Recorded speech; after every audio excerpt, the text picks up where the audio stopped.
Akşamınız hayırlı, hormatly vatandaşlar. Aydın, hoş geldin. Hoş bulduk Kemine. Salam iyileşler. Birazrak giyeceği aldık. Neçe minut. Birazdan ne haleken? 13 minut diye. Giyeceği aldık. Teknik bilemelerle bağlanışıklı.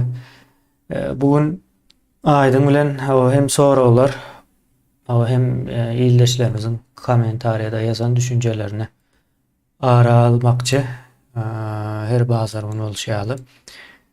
Şimdi ona geçmezden ömürde iyilleşlerimiz hem o üşüşýänçe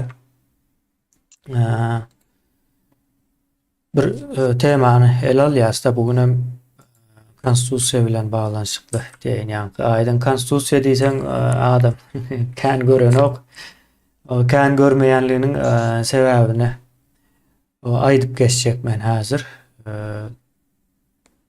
Nemede internet birazrak nemedýän bolup bilir. Eger bir neme bar bolsa diýilleşler bu taýdan ýazarsynız. Düzeldi ýaly şu an. Biz Aýdyň konstitusiýa barada gurrun eder söýne men bir girişe edip berjek şo taýda konstitusiýanyň näme üçin bize gyzykly däligi barada da azrak diýip geçjekde. Ine daşar ýurtdaky ösen ýurtlaryň esasen Günbatar ve uzak gündoğru yurtlarının käbirlerinde konstitusiýa şeýle bir zat hökmünde görülýär-de. Aýdyň senen bilmedim görýän suraty. Ýani Görýän. konstitusiýa bir strukturanyň üstünde dur. O struktura näme diýilip soralsa o konstitusiýon guruluş. Konstitusiýon guruluşynyň esasında durýar-da. Indi bizim cemiyetlerimiz esasen o Müslüman ya da önkü Müslüman demesi üstünden o Arap geçen cemiyeti diýeli bir has düşünükli olar ýaly. Şu cemiyetlerde konstitusiýa düşüncesi yok, yani misal üçin köp ýurtlarda eýem konstitusiýa bar diýen misal üçin Türkmenistanda bar, o diýilýär, o sözde diýilýär ýöne. İşleyen däldir. İşleýänliginiň sebäbi o kanunlar berjäy edilmeýänliginden däl, aňyrsynda kanun diýilen düşünjäniň ýoklugyna biz şoňa gelmeli. Kanun düşünjesi bizim cemiyetlerimizde yok. Esasen şu Araplar bilen bir deyip daran bolsaň bolmaýar. Rus imperiýasy bilen hem deyip daran bolsaň bolanok. Şonuň ýaly bir ýagdaý bar. Ine men bir zada hayran galýan Aýdyn üns berdim-de. Konstitusiýa bilen baglanşykly Hindistanyň käbir nemelerinde okudum. Sahypalarynda Hindistanyňkyda gawat geldi. Yani bu Hindistanyň häzirki guruluşy hiç bir kanuny ýa-da bir konstitusiýa bolmagyna neme berenok da mümkinçilik berenok. Bizden has erbet we çylçyrymly bir guruluş bar bularyň. Gatlak üýtgeçik bir nemesi var da. Yani şolarda da konstitusiýa bar we düşünjesi var. Neme bilen baglanşykly bolýar-da sen öňkü döwür 100 ýyl bundan öňkü döwür emeýär. Imperiýalaryň sömürýän döwürde haýsy imperiýa seni sömürendigini biljek bolsaň häzirki ýagdaýyna seretmeli-de.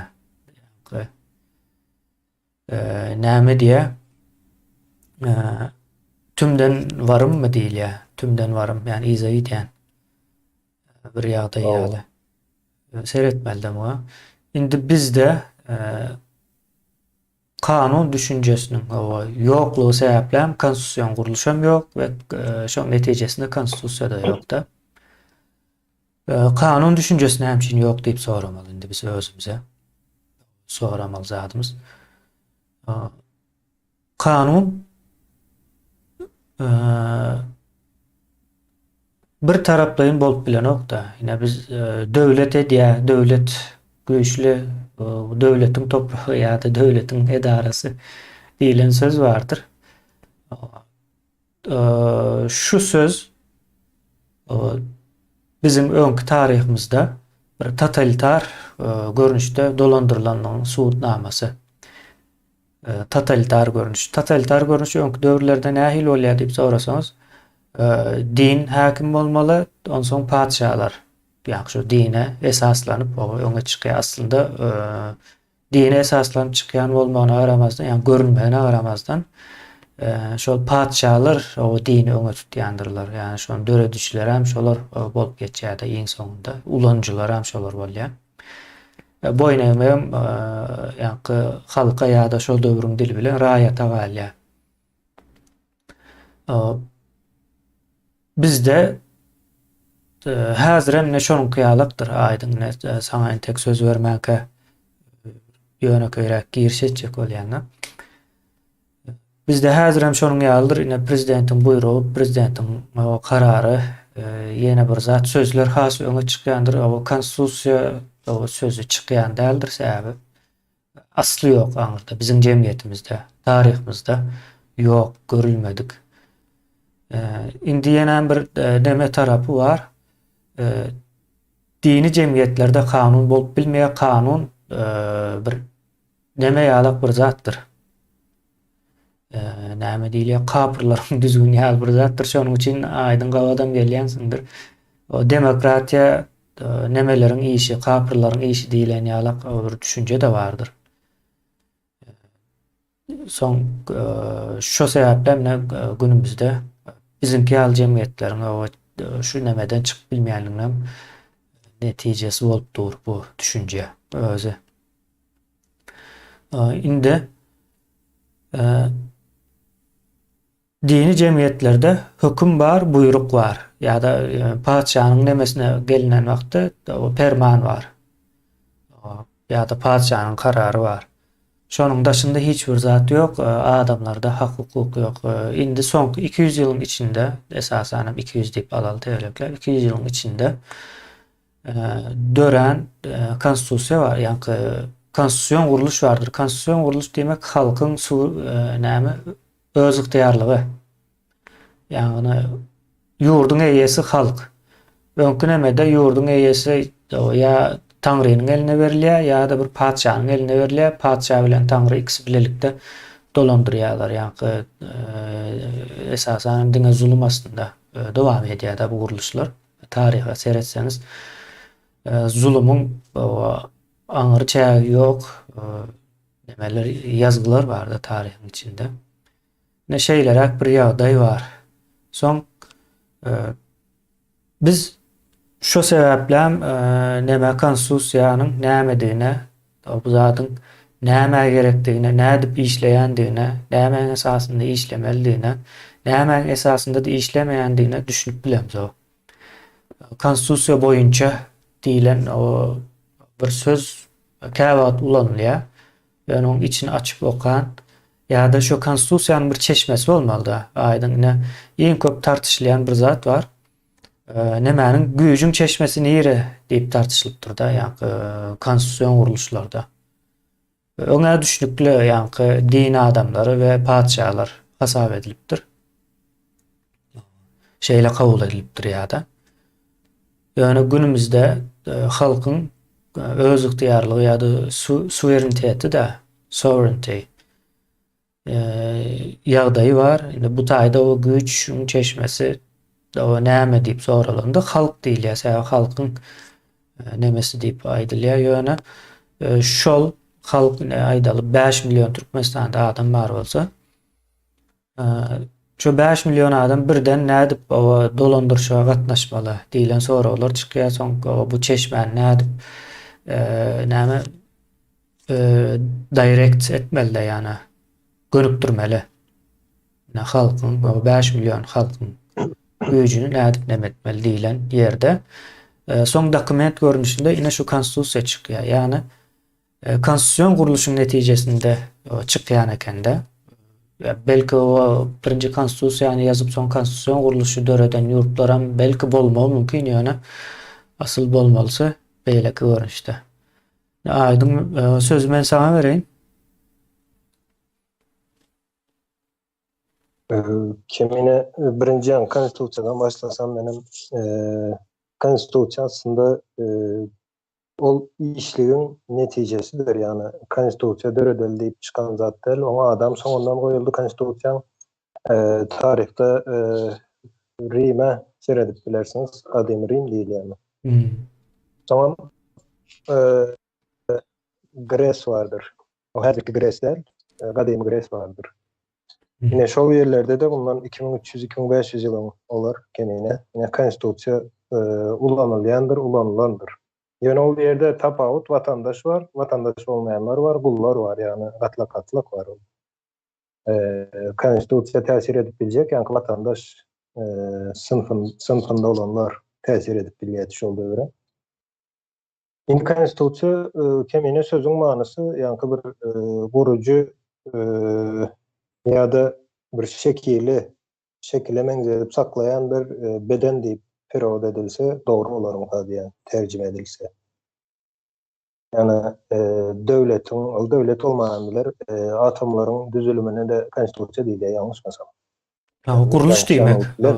Kuruluş demek. Fizikadan kendi bilgim yok. Yani şu atomların düzülüm şekli vardır. Ütkeyen değildir. Yine şuna da konstitusiya değil ya. Yani sözün manası kuruluş demek. Şimdi Türkmenistan'da ya da postsovetlerden ev için konstitusiya yok diyen kimine konstitusiya olmak için kurulmalı yani sözün manası şu kuruluş demek. Yani Türkmenistan'da devlet kurulan olsa konstitusiya şu ünlü bağlar. Yani devlet kurulmadığı için konstitusiyada kurulup bilen o. Yani onu yazıp bilirsin, İslendik kağıda da yazıp bilirsin, kitap edip çıkarıp bilirsin. Yani hiç gelip peydası yok. Yani yine elinde bir telefon var diyelim. Telefonu ne edip kullanacağının bir kitabı vardır. Yani telefon ne edip kullanıp böyle kamerası nerede işleyen şu hakkında telefon yani kullanmak için kullanacağı verilen bir kılavuz vardır. Yine şu kılavuz telefonun konstitusiyasıdır. Yani şu kılavuz birinci yazılıp son telefon döredilen, birinci telefon döredilen. Telefon yasal ya.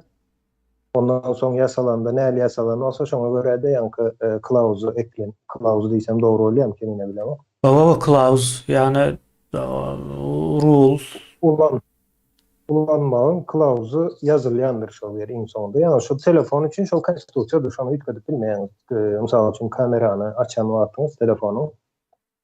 Aydalı arka kameranı açan da ön kamera yapılyandır.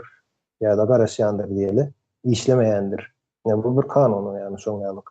Konstitusiyası telefonu. Devletlere gelecek gelende de ben aşağı bulup mümkün bulduğuça neyme çiçek olyandı. Sağdalaştıracak olyan.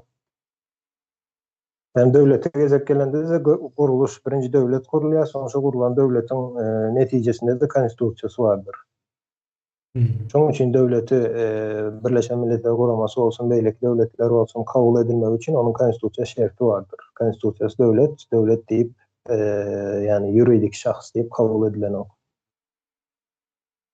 İndi kemine Türkmenistan'da misal için konstitusya hiç kim sereden ok. Geregem del tarihte ulanıp gören yeri yok. Türkmenin konstitusyanı veya şuna benzeş bir yapını ulanan yeri yok tarihten. Şu neçeline. Yukarıdan buyruk deymen sebebi ne ol hazırki yağdaya yankı sosyologiya sereden vaktin Türkmenistan'ın yukarıdan buyruk diyen bir söz vardır. Edil Şovzat bundan 100 yıl önce Hindistan'a var. Hindistan'da da Şovzat vardır. Yani kolonya olan vaktin sen bir devletin kolonyası olsan sana dine yukarıdan buyruk olup biliyor başka zat olup biliyor. Sonra Türkmenistan öğrenci yani 100 yıl son 100 yılda yok oradan buyruk yani Akpaça ondan sonra komünistler geliyor yine yok oradan buyruk diyorlar yok oradan buyruğun netice çok kanun çok konstitusya aslında Türkmenistan için ya da Türkmen cemiyeti için ve neticede şu gün konstitusya gerekliysen gerekli elem deyip biliyorlar sebebine şimdi cevap konstitusya yaşak geldik şu için konstitusya meselesinde kurulmuşluk öns verilen değildir. Kanun temalarında da görünmeden altın kendini söyleyen değildir. Sözün manasını düşünmeyen onu seyretmek ya da tamaşa etmek, dinlemek mümkün değil. kanuna medil şoňaly kanunun bolup bilmek üçin iki tarap bolmaly. Yani döwletlerde yani parlament vardır, kanun yasaýjylar diýilýär. Ondan soňra şol kanuny yerine ýetirýän hökümet vardır. Ve hökümet karşı çıkıp bilýär şol kanunlary yerine ýetirmemek üçin. Sebäbi hökümet diýmek aslında şu halkyň saýlan vekili, halk saýlaýar. Näzir hökümet parlamentin ähli kanunlaryna kabul edip ýa-da yerine ýetirmek mecbur, elbetde mecbur, ýöne garşy çıkma güýjem bar. Halkyň iradesini öňe tutup diýeli ýa-da şoň arkasyna saklanyp oňa garşy çıkyp bilýär ýa-da bir teklipde bulunup bilýär hökümete. O hökümet diýmek aslında halkyň temsilcisi diýmek. Halk saýlaýar, prezident sistemasyna aýtganda näzir? Prezident sistemalary, ýöne prezident ýani parlament sistemasy birazjyk başga kelýär. Prezident sistemasında ýani prezidentler parlamentden gelýän käbir düzeldişler diýeli, konstitusiýon düzeldişlere garşy çıkyp bilýär. Halk islänik. Eger onu kabul eden ýagdaýda halk onu ikinji sapar saýlajak däl. Ol ve prezident diýende de bir adam diýip pikir etmän, oň arkasynda giden ýanky bir partiýa bardyr. Partiýa var, soň kabinet döredýär, onuň nemesi. Ideologiýa bardyr ve ol prezident öz jogapkärçiligini bilýär, ýanky arkasynda duran partiýany we ideologiýanyň öňündäki jogapkärçiligini bilýänligi üçin hem käbir zatlara garşy çykmak, ýani deň agramygy saklamak üçin şoňalyrak sistema diýip aýdyn. Onu häzir türkmende düşünýän adam ýok, ýani prezident sistemasy näme, parlament sistemasy näme düşünýärler, ol ýüzlei bir näme we kän bir wajyp bolmadyk derecede düşündürýärler ýa-da aýdyp bilýärler nämedigini. Yine konstitusiýa gysgaça gurucu ýa-da bir şekili saklap bilýän, şekil diýmek ýani bir insanyň bedeni ýalyk bir şekil bardyr, ýa şol şekili saklamak üçin konstitusiýa diýilen bir näme bardyr, guruluş diýeli, gurama diýeli. Onun yazılı halam konstitusiýanyň kitabydyr, ýani kitap görnüşinde yazılýar, ýöne konstitusiýanyň kitaby diýsek oňa dogry bolar. Oňa görnüşende konstitusiýa diýsek ýalňyş bolar. Sebäbi söz yetersiz, ýani kitap yetersiz galýar konstitusiýany biçin etmek üçin bir sanyk kitap. Ondan soň keminendi konstitusiýa dören ýa-da konstitusiýasy güýçli, konstitusiýon guruluşy güýçli döwletlere seredip görüň istendik birine tarihinde şol konstitusiýany dörep bilmek üçin gatykän göreş alyp barlandyr kenine. Yine Amerikan konstitusiýasy, Amerikan demokratiýasy diýerler. Amerika ýalňyşmasam 12 ýylmy, 10 ýylmy uruş bolýar Amerikada. İngilizleriň sömürgesinden çıkmak üçin ondan soň öz aralarında ýene de uruş dowam edýär. Ondan öňem bolýar.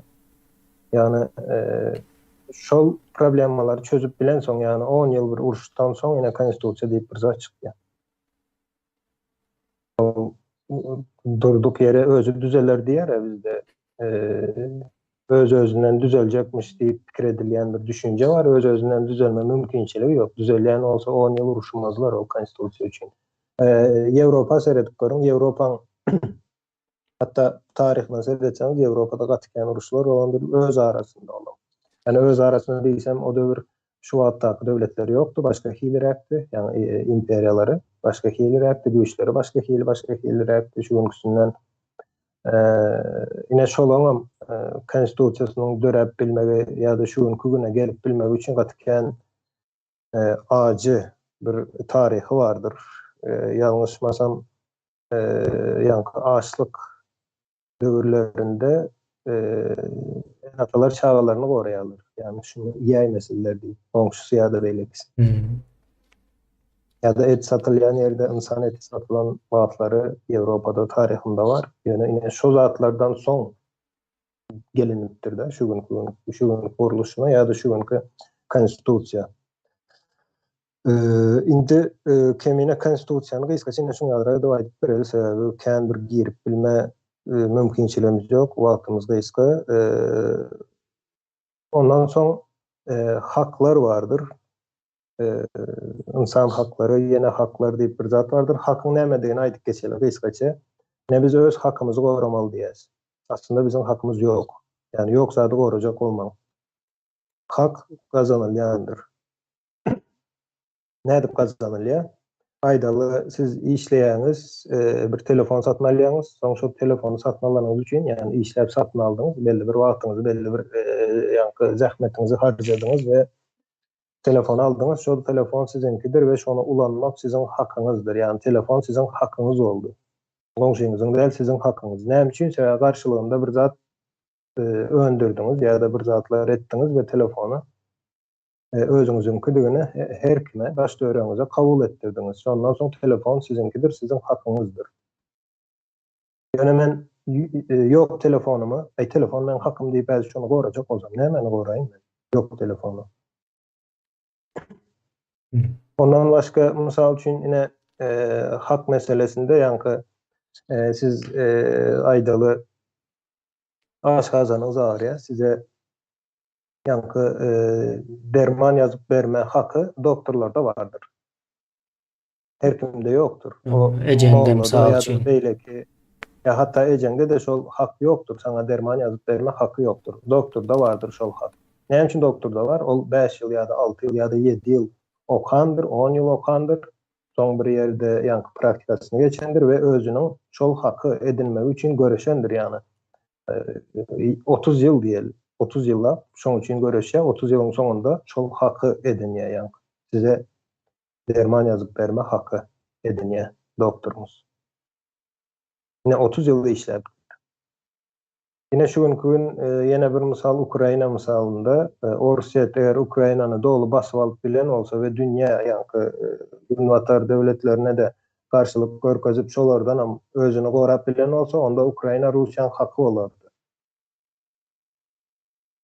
Ýöne tersine eger Ukraina orsu öz topraklaryna goýbermän şoň toprak üçin ýa-ni jan bermeli bolsa, jan berýär, jan almaly bolsa, alýar ýa-ni gan dökýär we şol topragyny gorap bilen ýagdaýynda ol Ukrainanyň hakydyr. Ol taryha gidip taryhda şeýle bolupdyr, taryhda eýle bolupdyr diýerler. Taryha gitmek ýalyk bir özem kemine ýanky näme meselesinde şu ýalyk meselelerde belli bir düzgünüň eýem kanunyň bar ýerinde sen taryha giden ýagdaýynda onda ertir bir gün Anglya çıkar, yine tarihte men kolonyamdy diýip dünýäň ýarysy. Taryhyny aňyrsy bar diýende gidersen. Nowotlaşýar da Ya da Mongollar çıkar, oruslar bize ýanky salyp töleýär diýip tarihte. Şoňa doganyp geleli diýerler. Yani şoň üçin bu zatlar haklar kazanylýandyr. Şimdi Türkmenistanda biz yine Türkmenler öz hakymyzy gorajak diýäs, haýsy haklary, biz haýsy hakymyz üçin göreşdik. Onu yine özüňize sorap görüň. Haýsy hakymyz üçin göreşdik. Hatta ýanky insan haklary diýip bir zat bardyr. Şu insan haklary üçin göreşmeseň ol ýazylan bilen peýdasy ýok. Türkmenistanda göne watan habarlarynda azatlıktan mahrum edildi diye. Ol azatlıktan mahrum edilmek mümkin değil. Bir insan diyen, adam diyen insan, azatlıktan mahrum edilmek mümkün değildir. Azatlıkları çeklendirilyendir. Mahrum etmek demek yok etmek manasını veriyor da. Yani erkinliğini yok etmek. Adam fikir etme, gürleşip bilme, ondan sonra dem almak, yemek, içmek, yankı tebii hacetlerin. Bulan hemmesi sen hakındır. Azatlıktan mahrum edildi demek, yani bunlar sen azatlığındır. Yani hemmesi şunun içine giriyor. Siyahat etmek. Elbette çeklendirildi deyse 5 yıl ya da 10 yıl çeklendirildi demek, neyme çeklendiriliyor? Yani siyahat etme çeklendiriliyor, İslam yerine gidip gelme çeklendiriliyor. Yani çeklendirmektir aslında. Yani sen mahrum edilen o. Yani azatlıktan mahrum edilen insana ya insan deyip olma mümkünçiliğin yok. Diyme mümkünçiliğin yok. Tamam. Yine şon yalarak ve Türkmenistan bu yani azat konstitusiyası konstitusiyanı döredip bilme mümkünçiliği var mı Türkmenistan? 90'cı yıllarda var. Türkmenistan'ın konstitusiyasını döretmek sebebi Orsiýadyň özü. Emine bilýänsiň Amerika ayakta tuttu Orsiýada şol döwür. Ýoksa ýene dargart men pikirimçe. 2-3 gözekden gün watar ýurtlar ayakta tuttu Orsiýada. 5'e ya da 6'a bölünürdi Orset. Häzir Orset bölünürdi. 91-nji ýyldan soň bölünürdi. Hiç şeýle ýanky on ýalyk ulu territoriýaly we islendik bir döwlet ilaçany bilen bilelikde onu ortada tutup bilmek üçin ýanky merkeziň bir agyrlygy bolmaly. Yani men häzir Orsiýadyň siýasaty kommunizm diýdi. Ýene kommunizm hem dindir, dinden başga hiç başga ýeri ýok onuň kendine. Yani şoň ýalyk ideologiýalar bilen yalan propaganda bilen ayakta durmak üçin bir döwletiň ortasyndaky agyrlyk gaty agyr bolmaly, beýlekleri çekip bilmeli şol agyrlyk. Yani göz öňüne getirmek üçin aýtdan men. Ine şol agyrlyk ýok Orsiýetde şol döwür. Onda da Türkmenistan gorkýa Orsiýetden şol döwürem konstitusiýany döretmeýärler, konstitusiýa guruluşy döretmeýärler. Lüstrasiýa geçirilmeýär. Lüstrasiýasyz hatda Orsiýadyň özüň lüstrasiýa geçirilmedik bir ýer. Problema da şu ýer. Yani şol ädimlerden soň birinji hawa garaşsyzlygyny aýan edýär dünýä. İslendik bir postsovetler 91-nji ýylda garaşsyzlygyny aýan etdi. Ondan soň olar näme diýdi? Birleşen Milletler Guramasy diýämi? Bir zatlar döretdi ýalňyşmasam. SSR däl de SSR diýip bir zatlar döretdi men pikirimçe. Döretjek boldular ýa-da döretdiler hem hatda bir şekil berdiler. Käbir düzgünleri ýazyldy, ýeneler edildi. Ine şoň içine şoňa gönüp gatnaşmaly däl. Yani gerek değil. O sana näme peýdasy var? Sen özüň indi aýryldyň şol sistemadan. Yani garaşsyz diýdin. Ýöne garaşsyz diýen soň ýene şol sistemada dowam edýän. Yani garaşsyz döwletler arkadaşlygy näme? Garaşsyz döwletler guramasy zat diýip 14-13 respublika. SNG mi näme diýen? SNG mi şol? SNG diýip bawa ýöre diýer. Hawa. Ine şoňa goşulýarlar we öňkü näme bilen dowam etjek bolýarlar. Ýani bir maslagyň üstünde ýaşajak bolýarlar. Yani estre ýok. Ine şol döwür birinji garaşsyzlygyny ilan edenden soň enteksen konstitusiýaň ýok, bolma mümkinçiligi hem ýok. Konstitusiýa bola garaşsyzlygyny ilan etdi. Ondan soň ýanky lüstrasiýa geçirilenden soň öňkü gelinýän, ýani lüstrasiýanyň netijesinde öz-özünden käbir ýanky syýasy reformalar öz-özünden näme dilýär? Näme diýeli? Generate näme bolýar? Ýanky döredýär diýerler.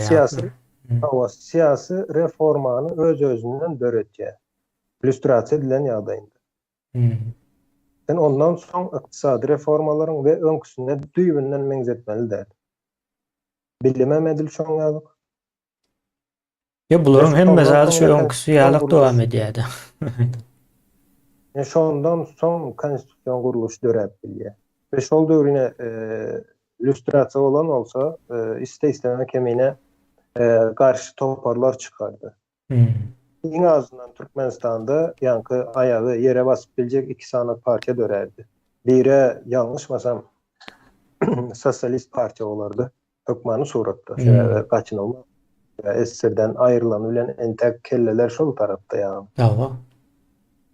Türkmenistanyň 91-nji ýyldan 2000-nji ýyla çenine alyp baran siýasatyna seredip görüň, Niýazowyň alyp baran siýasatyna dostlukly dowan döwlet, dost döwlet diýip bir dowan ýene bir zat diýip halklar diýip gidip barýar. Dowanly dostlukly. Soňam SSR'ň siýasatyna serediň. Olam edil şoň ýaly. Ine şoň üçin lüstrasiýa geçen bolsa elbetde ýene ýanky sosialistler bolardy. Sosializm ýene diýip ona da kän bir ynanmam ýoksa Türkmen bir ideologiýa tutturup bilen okda özünde saklap bilen. Ýanky bir tarapdan hem ýanky liberalizm ýa-da şoňa benzeş bir zat çykardy. Ýani neoliberalizm gibi bir topar ýa-da bir ganat dörerdi Türkmenistanda we 2 sanaty partiýa, en az 2 partiýa dörerdi lüstrasiýadan soň. Ine ol 2 partiýanyň miwesi konstitusiýa bolup çykyp bilerdi ortaga. Bu aýtýanlaryň 5-6 ýyllyk wagt alýar, ýöne şol 91-nji ýyldan 96-njy ýyla çenine şu zatlar bolup bilerdi Türkmenistanda ýa-da dogry baha berilen bolsa ýagdaýa. Ýene de Türkmenistanyň şol döwür bizim en atalarymız bolýar. Olaram özü düzeler diýip pikir etdi. Konstitusiýada özü ýazylar, Olam beýleki hem özü bolar, parlament hem dörer, partiýalar hem dörer diýip pikir etdi. Doğru. O aýdym. Konstitusiýa meselesi entek o gyzykly bolmany biler ýöne. Bir milletin geljegi üçin o gerekli bir zat da. Ya onu nädip demetmeli bolsa da aýdym demesi kesildi ýaly täzeden goşulýança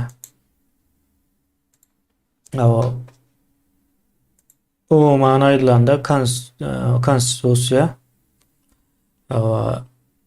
bir deme bilen bağlanşykly, ýani aýdym aýdýar bir döwlet bilen o bağlanşykly.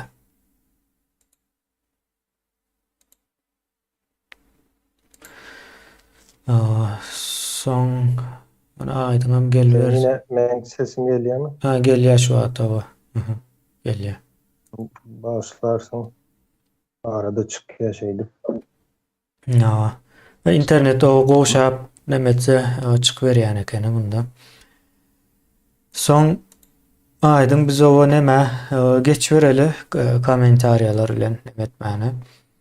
Soň ine ýokarda sen hak o gazanylýa diýdiň diýen otaýdy. Soň Atagan o Söýegow misal diýdiň hakyny gazandy diýip ýazypdyr. Soň aşagyna da o şonu başga bir illeşim soraýa-da Söýegow tutsagdan boşaltmaga Türkmen hökümetini näme mejbur etdi diýip soraýa. O bir sora. Aýdym. Kemine ne men bir ýanky sen gördüň bilemok bir kino gördüm. Gördüm diýen kän wagt boldy, köne kino. Ýa birinji sapar gören wagtym ýa-da sereden wagtym diýilýär. Sereden wagt. Öyle bilemok näme diýilýär. Gördüm diýilýär. Men gördüm diýip bilýär. Yok görmek, look. O aslında şeyle seyretmek olmalı da. Seyrettim. Seyredip oturdum hatta. Yine şol kinoda birinci sapar gören wagtym ýanky näme diýip pikir etdim, fantezi gibi bir zatlar. Ýöne soň ikinji sapar gördüm. O kinoň ady They Live bolmaly. Olar ýaşaýar. Biz staymy? Biz durýasmy ýa biz ýatýasmy? Biz gymyldamyz ok diýýärdi. Bolup biler. Ine şol kinoda gaty kän arkasynda ýatan ýanky many bardyr. Indi kinonyň ýanky düşürülüş ýa-da kinonyň çekilişi diýilýär. Kino düşürülüşi diýeli. Kino düşürülüşi we onuň ýanky sahnalary oňýalyk bir nämede, ýani bir kili ýokary diýip aýdyp biljekler. Ýöne kinoň manysy kemine, ine şol ýerde bir zady görkezýär. Birinji sapar ol ýerde adamlaryň arasynda insan olmaýan bir yaratyklar ýaşaýar. Ýöne hiç kim bilen ok şol insan däldigini. Dünýäni şolar dolandyrýar. Menem gördüm onu. Ýadyma düşdi. Ine şol gören bolsaň, ine şol ýerde şol insan däldigi we hakykatdyny häzirki göreşimize gatdy menzeýär şol kinodaky sahnalar. Öz iň ýakyn dostuna şonu düşündirjek, golä dost bilen hatda uruş edýär dostsan, urýa olan urýa, ýani bir-birini gana boýaýarlar ikisi. Dostuma gerekler näme diýin diýe onu görüp ýa-da bilip ýa-da düşünüp näme diýin diýe. Iň soňunda zor bilen görkezýär, şoňa düşündirýär, şolaryň soňalyk däldigini. Iň soňunda olary ýeňmek üçin näme diýe? Şolaň habar nämesi bilen, ýani televizor ol. Şolaryň kimdigini gizläp duran bir näme sistemasy bar da şonu ýykýan olmaly. O sistemada habar sistemasy. Ýani watan habarlary bar ol. Ne şol sistemany ýykýar. Ne şondan soň hemme adam ýani aýdyňlanýar. Sistemany watan habarlaryny ýykandan soň olaň bar güýji, ondan gaty güýçli diýip pikir edýärler. Hatda özleri ýani bir şolara garşy topar döretýärler öz aralarında insan hemmesem. Olara garşy nädip göreşýäs, nädip edýäs, ýani yaragly hüjüm etmeli, yeter barışmaly dälindi diýip teklif edýänler bar, çekeleşýärler. Ýöne iň soňunda şol barıp yankı habarları yok edýärler. Şondan soň hemme adam aydınlanýar we olan güýji birden ýok bolýar, gaçça güýji gaçça ýani. Aslında güýji ýok ama olan güýji ýalan. Yalan bilen öğrenildi. Yani olan karşısında öğrenmek için yankı hakikati ortaya çıkarmak aslında. Yani hakikati ortaya çıkaran vaktin olur yok oluyor. Hiç sağdan güyeceğim, hiç sağdan kalmıyor. Yani bu meselede de edilçon ya. Türkmenistan'ın hazırki yani yalan bilen görüşmenin en yolu hakikattir. Men fikrimçe şon ya. Elbette o yalan bilen görüşüp böyle tarihte onun misalları vardır. Yalan bilen yenilettiğin ya da yenilen yerler vardır. Yani 10 ýyllyk dowam eden ýagdaýymyzda iň sonunda bizim hem yalan bolýar ýa-da kim nämes özüne nädip goraýan bolsa, yalan bilen goralýan bolsaňyz, sizin hem yalan bolýar, olam hakykatyn garşysynda güýçsüz durýar. Hayat ýyldaşymyzyň o soragyna jogap bilmedim ýa-ni düşünüp bildimi. Biraz aýtjak bolýar, ýa-ni şu kamera düşürilip ýaýrandy üçin demetmede. Şeýle bolup bilerdi, ýa-ni diňe içinde ýaýran bolsa, daşyna bir çykmadyk bolsa, ýene belki olaryň aýdyşy boýunça näme azatlykdan mahrum etme diýen bir söz bardyr, gaty gowy görýän sözleri. Ýani azatlykdan mahrum etme nemesine gidip bilerdiler. Ýani tutsak etme däl, ýani olar tutsak edenok azatlykdan mahrum edýär. Tutsak edilme kanunyň esasında ýöreýän ýurtlarda bolmaly-da, ýa-ni proseduranyň bir ady tutsak edilmesi. Yani azatlykdan mahrum etme aýdyň orta sırlaryň sözü bu. Yani seni kul etmek diýmek ol azatlykdan mahrum etmek. Ora şeýle Kamera misaly kemine tapawdy ýok. Ol daşyna uradyp bilmeseňiz islendik ýagdaýda Türkmenistanyň içindäki ýakynlaryňyza daýdyň özüni goramak üçin islendik ýagdaýda özüne ýa biz şeý dip özümüze käbir haklary döretmeli bolýar. Yani şol haklary döredip bilmek üçin daşyna uratmak gerekdir. Video çekke, ol videonu bir 3-4 ýerde, ýani öz telefonunda diňe saklasa dogry pikir edem. 3-4 ýerde ýa-da 3-4 kişiniň telefonuna geçirip şol zatdan ýeterli. Näme? Çojağa zatdan ýeterli. Mesela. Yani ve şu gün elimizde bizim yani insanların bulunabilecek elbette yararın görünüşü kendidir. Yani telefonum şu gün yarar oldu. Aslında telefon değil, aslında yara informasiyadır. Telefon şol aracıdır. Yani informasyonu saklap bilýär, paylaşıp bilýän bir teknologiýadyr telefon. Ýöne esasy yararymyz informasiyadır. Näçe köp informasiýany sizde bolan ýagdaýynda şonça da ol Türkmenistanda ol türmäge basmak, ýene etmek, oň ýalyk nämesi ýok. Edip biläjek işleri ol ulanylýan näme orslaryň nämesinden gelýär. Ýa-ni narkotik atjalar, töhmet bilen türmäge basjak bolýarlar. Olam daşynda iň azyndan 15 sanyk ýakyny bolsa, ondan başaryp bilmeýänler. Yo, o şonam ýa-ni şonam kamera düşürmelidir aýdyn. Ýöne bir näme. Narkotik bilen öňler gatykantda soňky 3-4 ýyldan bäri kän görülenok. Ýöne hemme zadan kamera düşürmeli, aýdyn aýsýaly. Bir näçe kopýalary bolmaly, ýitirilmez ýaly. Umuman köpçüligiň öňüne çykmaly bu zat. Hatta şolary saklap goýun ertirki internet Türkmenistan gurulan ýagdaýynda da siz şolary arz edip bilýäňiz. Size edilen zulümler bolsun ya da haksızlıklar diýeli. Bizim de konstitusiýamyz ýok. Ýöne biz insan haklaryny bazalyp şol insan haklarynyň esasında hakkınızı talep edip bilýäňiz. Ya insan haklaryny Türkmenistanyň bu eden zady şoňa näme diýilýär?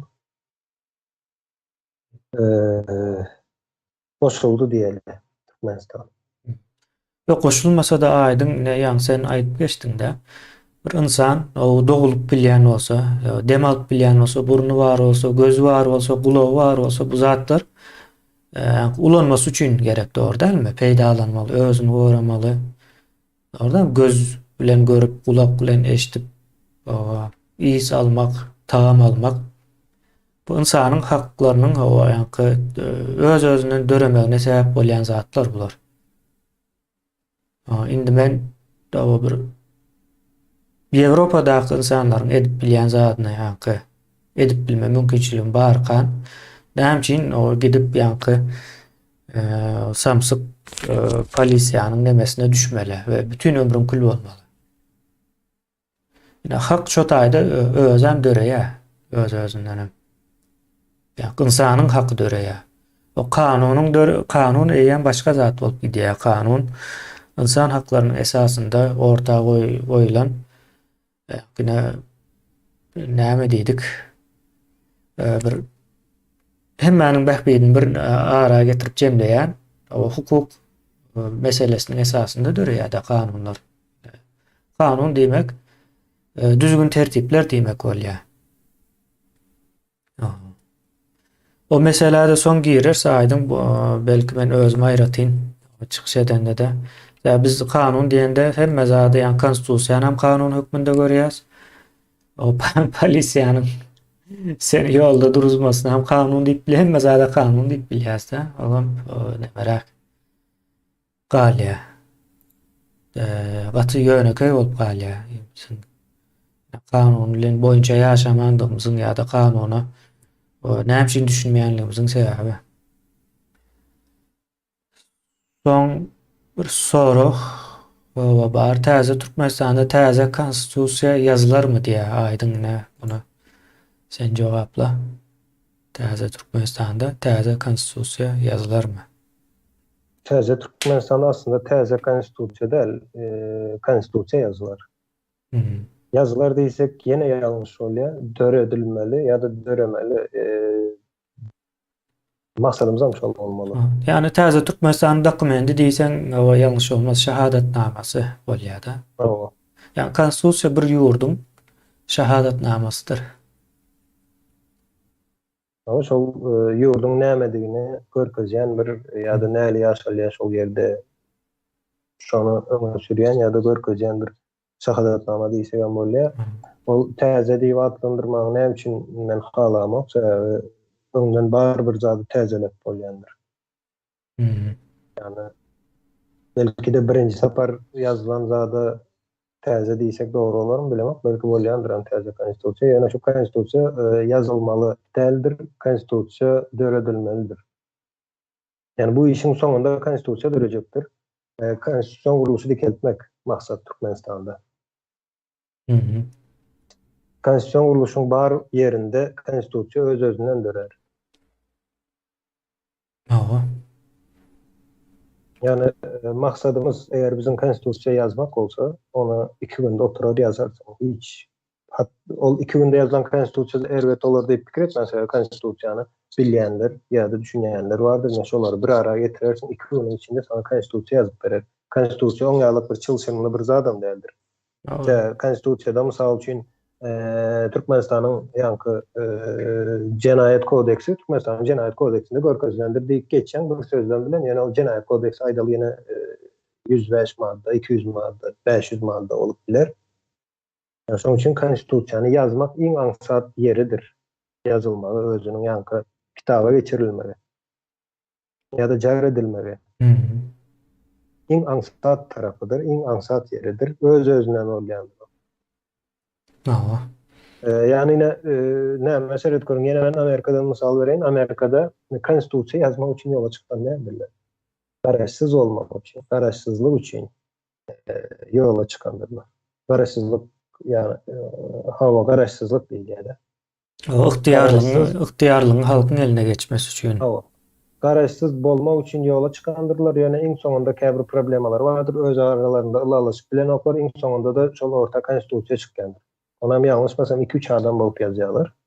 Ýöne 2 adam diýip bilýän men. iki adam diyelim. İki adam yazanı bilen o iki adamın fikri değil. Şol dövür, şol wagt, şol yerdäki ýagdaýa göre ortaya çıkan bir düzgündür. Ýene şol Aha. düzgünümüz var diye ve şoň bilen beýlekleri özüne goşulmagy davet edýär. Biraz Ýa-da çağırýar şoň. Ine bizim kanunumuz diýe sebäbi ýalňyşmasam näme goşulmak islemeýänler var ýa-ni ýeri problemasy var, mülkü var, yenesi var. Ne şolaryň meselesini misal üçin eskerge elýärsen ýerine el goýup bilýär ýalňyşmasam şol diýip Amerikada. Ine şu problemalaryň üçin Amerikanyň ýa-ni hususy eýçilik we hususy eýçiligiň elde edirilmesligi şoň üçin güýçlidir. Yani şol ýa-ni tarapy özüne goşmak üçin Amerikada näme etýärler? Şol konstitusiýany ötýärler we konstitusiýada ýazylydyr. Sen mülküň elde edilmesizdir. Şol garant berýär sana diye. Şoň üçin ýa-ni beýleki ştatlar goşulyp başlaýandyr. Konstitusiýa esasında. Ýöne aýdaly şol iki adam ýene ýalňyş bir zat ýa-da bir iç şol döwre we wagtyna we ýerine dogry gelmeýän bir düşünjeler ýazan bolsa, bol bolsun, erbet olsun, o zat erbet zat diýip bir zat ýok. İş dünýäsinde ýa-da şol konstitusiýa ýazylma ýa-da Amerikan guruluşy ulgahan bir işdir. Ine ol işte erbet kanun ýazan olsa gelmezdi däl. Wagtyna, ýerine we şertlere göre ýalňyş zat ýazylan bolsa hiç kim gelmezdi, goşulmazdy şolara. Ýalňyş var, dogry var. Aras şu döwrüň problemalaryny okap bilýän adamlar da şu okaýa, görýär, düşünýär, soň ýazýar. Görýär we talabyň hem näme diýeni bilýär, näme talap bar. Şuňa talap bar, şu bolmasa bolanok diýär, ýa-ni döwletiň bekasyny saklap bilen ok diýär. Ya-da bekasy bolanok diýär. Şoň üçin şol konstitusiýa girizilen maddeler özden başlanmışda häzirki siyalykda bir Amerikan konstitusiýasy birazjyk ütgeçipdir. Ýene wagty göre ütgep bilýän bir zat konstitusiýa. Inde şoň üçin ýani ýola düşülende Amerika aslında garaşsyzlyk diýip ýola düşýär. Garaşsyzlyk diýip ýola düşýär. Ýöne Amerikan konstitusiýasy ortaya çykýar şol ýerde.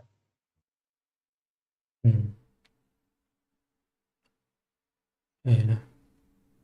Hindistan'ın kıynan bir adam yazıyor. Hindistan'ın kan bir. Yani bir adam yazdı deyip o yani toslap çıkardı manasına gelen o düşünüyor da cemiyetin içinde. Nämeler gerek, näme gerek däl bir ýanky. Yok, kemine yazılmağı vacip bir zat değil. Kabul edilmeli şu an. Nawa kabul edilme. Yani Hindistan'ı kendi bilemek, yani Amerika'da şunu kabul edilmeye katı vacip bir zat. Yani o Amerika'da mecbur edip kabul ettirip bilemeksin. O, 50 sany, o wagt 50 olmasa da 40'ın üstünde diýerler. 40'ın üstünde aýratyn döwletler o bir ara gelýär-de, ýani bir konstitusiýanyň aşagynda jemlenýärler. Demek o kabul edýär. Diňe şu taýda bir Texas ýaly bir nemerek bolýar. Ýani olaryň soňunda kabul etmeli bolýar. Texas'ın problemasına şol ýan kaýdaly problem hususy eýçilik ýa-da özel eýçilik. Ine şolaryň problemasy bolýar. İslenok, esker bolsun, başga bolsun, men diýe maşynamy, jaýymy, ýene bermek islemek diýe. Yani kellesine göre ulanma ongalyk zat ýok diye. Ine şol ýerden elde edilmesigi, yani özel mülkün elde edilmesigi diýen bir düşünje çykýar. Şolar üçin. Şolar hem şey dip ikna edýärler. Ve kemine näçe boldy ne enter hem şol işläp dur enter hiç nämesi ýok. Yani sarsan yerini mene göremok. Olan konstitusiýasy. 18-nji ýasyryň soňlaryndan bäri dowam edip gelýär. 250 ýyl töre wagt. 250 ýyl töre wagt. Yani gitdikçe de güýçlenýär. O çylşyrymly bir haly urup barýar-da çylşyrymly. Şonuň üçin hem problemalaryny, ýani çözüp bilmedikleri problema ýok da. Karz problemasyny çözüpdirler aýdyn ýanky. Amerika şu wagt näçe 30 trilliona çellime karzlanyp bilýär şu.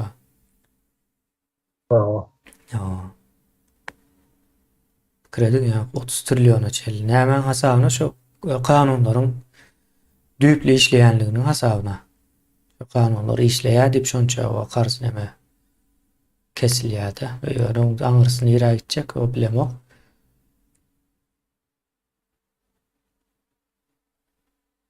Ya dayılar şeylerek. Sonra iyileşimiz yazıptır. Ee, Mende bir papka o dokumentlerim var diye. O hakkım yiyenlerin içinde polisiya da var diye. Täze Türkmenistan'da bu işi kaldırıp hava bilir mi deyip soraya. Hava. Täze Türkmenistan'da hak hukuk meselesi ne o kaldırıp bilir mi diye. Aydın. Men jogap bermeli. O sana öğren bu. Sen mihmaniyalı gören diye.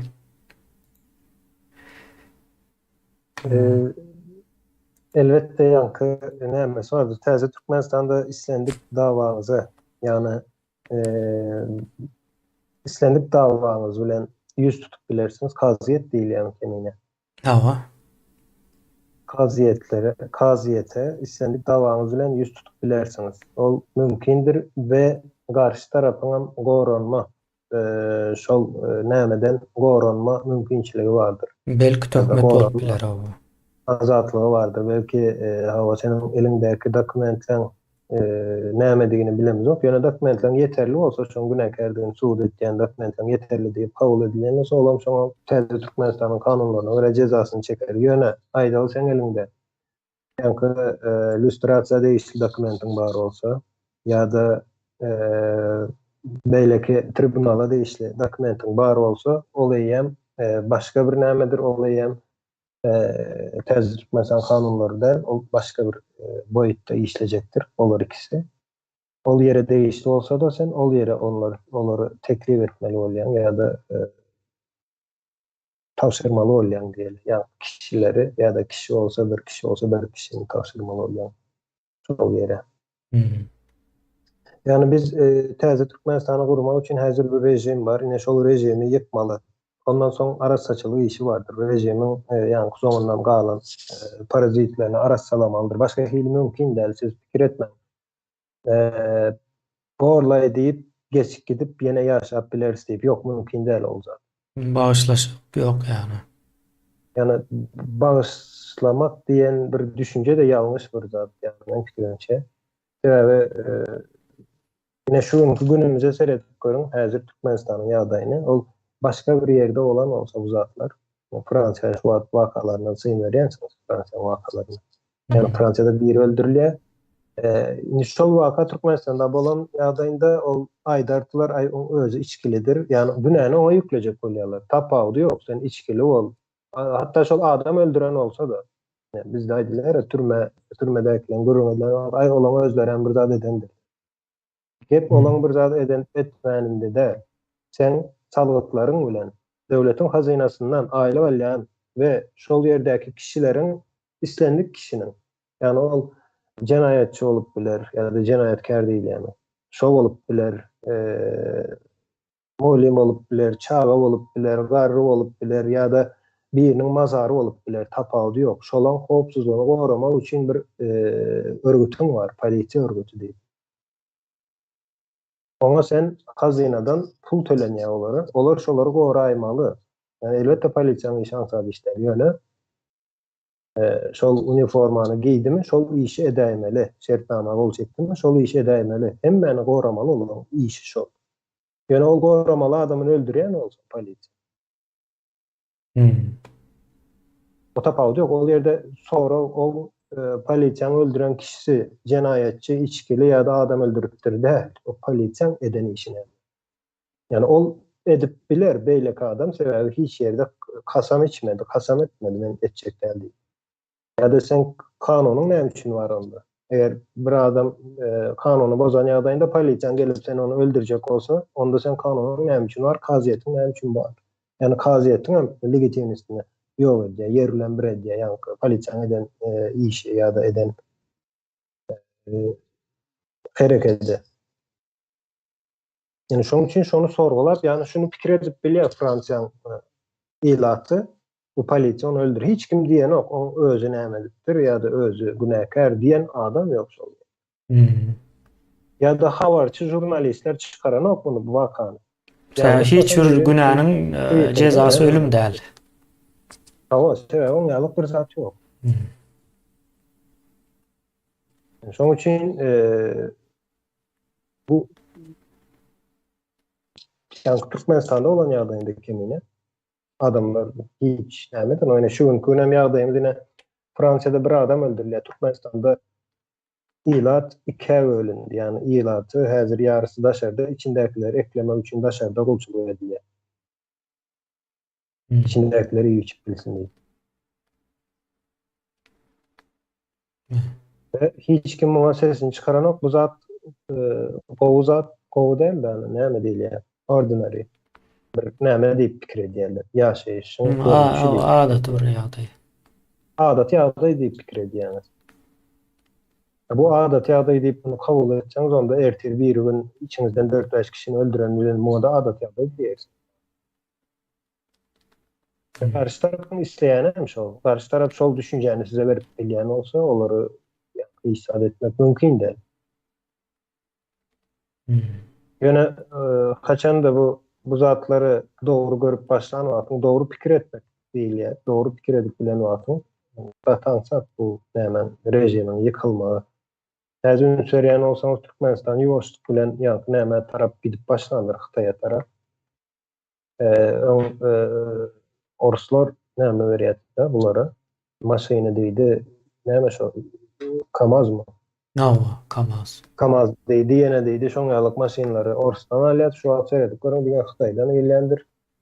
Maşynlar beýlekleri özüň Türkmenistana gerekmi, gerekden mozatlar bilemok. Ýene Xitayam ýalňyşmaýan bolsam şol gazyň ýene pulunyň ýerine şoňalyk zatlar berýär. Alıştırıp koýýan. Dollar verenden Xitay'ın öz içinde soğuk bile yani öndürücü Xitay'ın içinde o öndürücü pul geçiren o öndürüp Türkmenistan'a o da iş yeri iş demek yani. Türkmenistan'da iş hiç kime gerekten ekemiyor.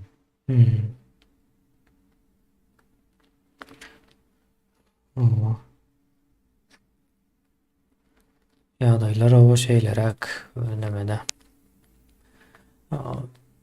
Soň ýene bir ýagdaý bar aýdyn. Wagtyň geçme bilen käbir zatlar üýtgeýär da. Munuň üýtgeýän zadyň öňüne alyp bolanok säbäp öňüne aljak zadan bilelik üýtgeýär onuň bilen. Ýewropanyň üýtgeýişi bar. Ýewropa gater we şertlerden çykdy. Häzirki ýagdaýyna geldi. O şertler gaty agyrda. O taýdan o çykmak üçin nämeler etdi? Ýa-ni sen aýdan nämeň barda? Parazitler arassalama meselesi bolan ýa illüstrasiýa meselesine gelýär. Illüstrasiýada o näme üçin şu zat o ýalňyş gitdi diýip soralýar da näme üçin? O şu zat şu taýda ýalňyş gitdi. O ýalňyş gitmeginiň o sebäbi nämedi? Diýip soralýar. Ýani illüstrasiýada çykjak näme üçin o Türkmenistanyň o bilimi iza aldy. Näme üçin Türkmenistanda okuwçylar o ýa-ni çöňe bolup çykdy, ýa-ni sowatsyz bolup çykdy diýilen soraljakdy. Soň izarlanjak. Gaty o çöňür aňyrsy bärse o görünmeýän bir iş o bir näçe ýyl dowam etdiler. Bu taýda esasy näme bolan şahslar hem däl. Günäkär ýa-ni şahs hökmünde de gözlenen nokta. O näme zat ýalňyş gitdi. O taryhyň şu setirlerinde näme zatlar ýalňyş gitdi de biz şu ýagdaýa düşdük diýilen soralýar da. Soň ýene şonuň esasynda geçirilýändir illüstrasiýada. Soň ýene şol ýalňyş elementler bolýar. Ýalňyş elementleriň täzeden o sistemanyň içine girmezligini öňüne alýar. Yani sistemada ýene şu täze nämetjek o guruljak sistema, dörecek sistema bolýar da. Aýdyn seniň sesiň gelen okýaly. Sesin bana gelýär da näme düşenok. Gönefire düşenok. Täzeden näme-de bağlana. Berden seredýän.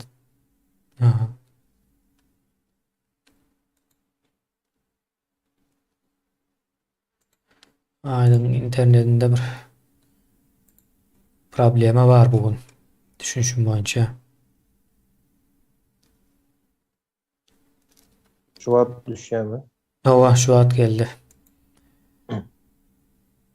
Şeyle bir soru.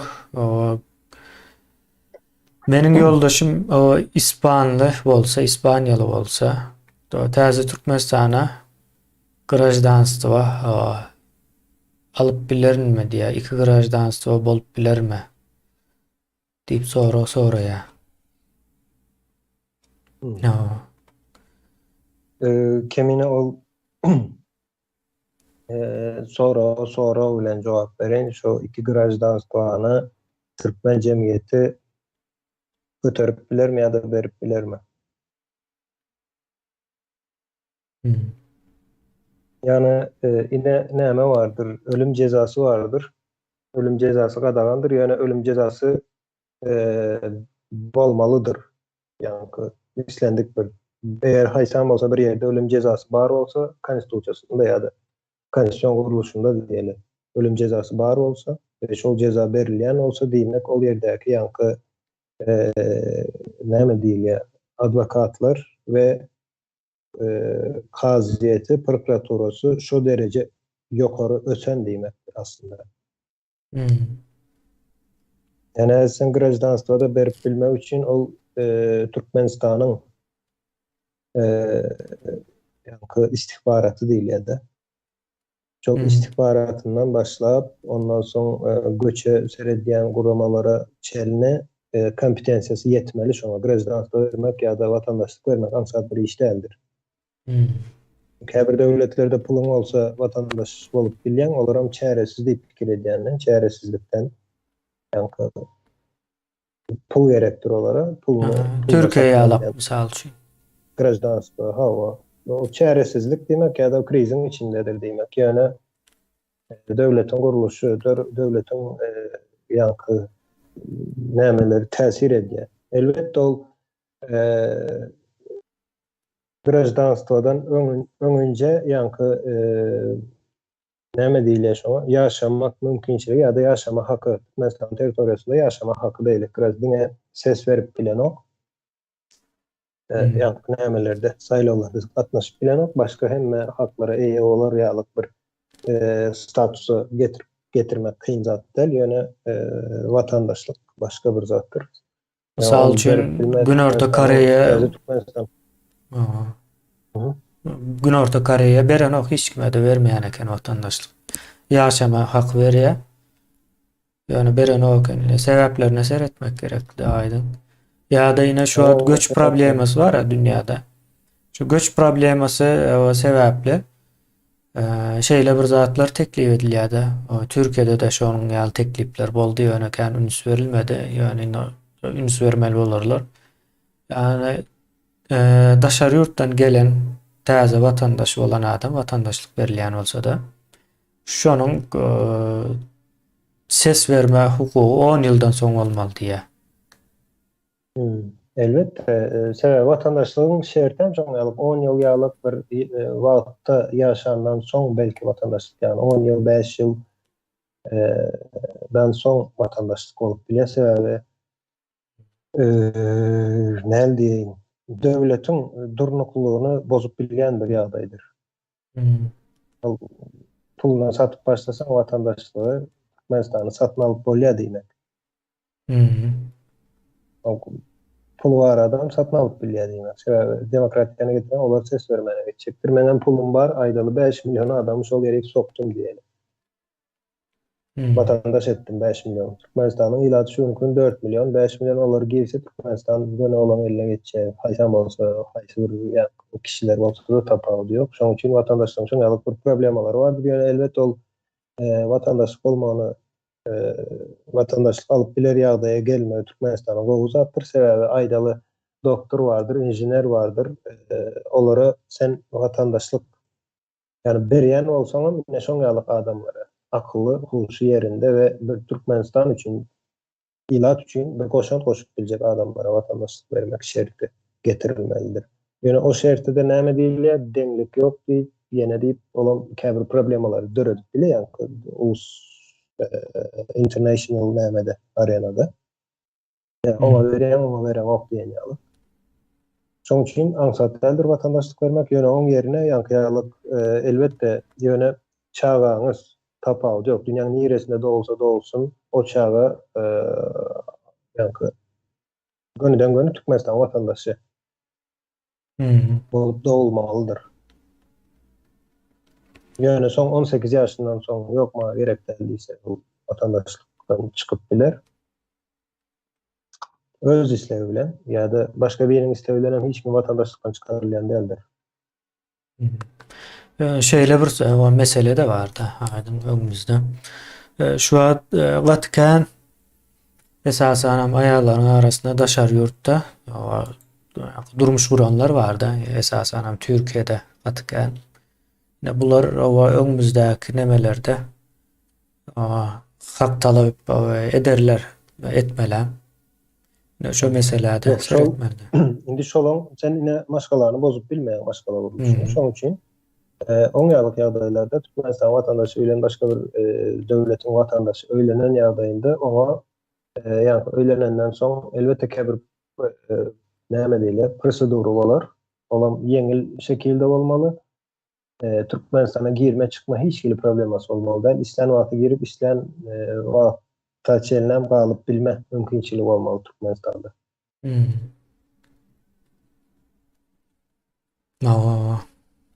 Onun hatta eğer tölevi yenesi şu gün vardır Türkmenistan'da şolara da seyredilmelidir. Misal için tölev elbette az olmalı olar için aydalı bir yılda töleyen pulu beyleki öýlenmedik bir kişi için töleyenin bir ayla öýlendiğin olmalı.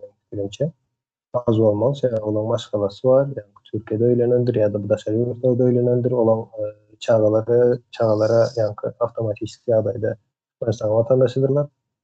Yani yoldaşlara şoňalyk ýeňillendiren viza nämesi uygulanmalı onlara. Şöyle yankı Günorta Koreýa hayran galdım ki. Yankı durmuş gurmana ruhsat berýärler ýöne vatandaşy bolup bilen o eken hiç açanam. Taşyndan gelen. Şonuň ýaly bir üýtgeçik bir ýagdaýlar bar eken. Meşin. O näme yerler vardır, jogapkärçilikli yerler vardır. Her sen ona vatandaşlyk beren ýagdaýynda mysal üçin sen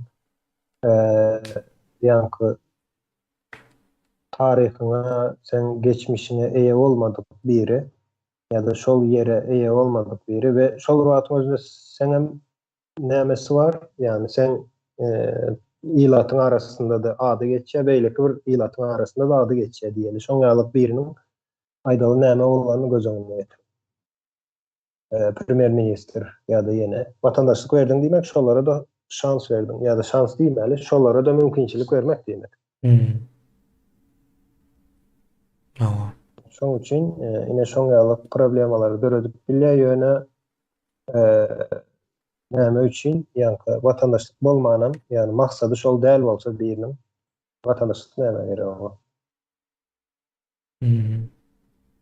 Yani başka bir nämeden gelen adam, başka bir döwletden gelen adam Türkmenistan'ın içinde, täze Türkmenistan'da vatandaşlığı yoktur. Ýöne ähli haklary boljak. Diňe saýlawlara gatnaşyp bilemek.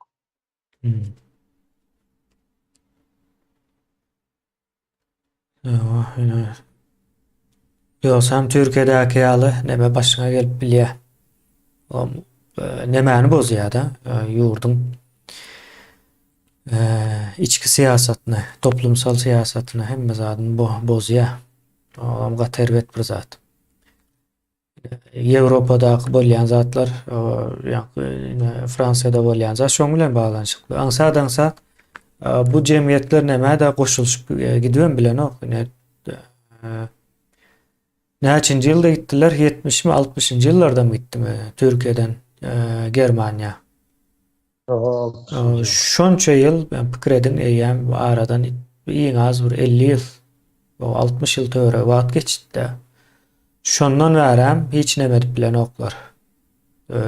Şu Germaniýanyň jemgyýetiniň içine garşyp gidip bilen oklarda o problema o sanlarynyň belki de o köp bolmasy täsir edýän bolup biler we bir azrak bolsa känneme de bolmasdy.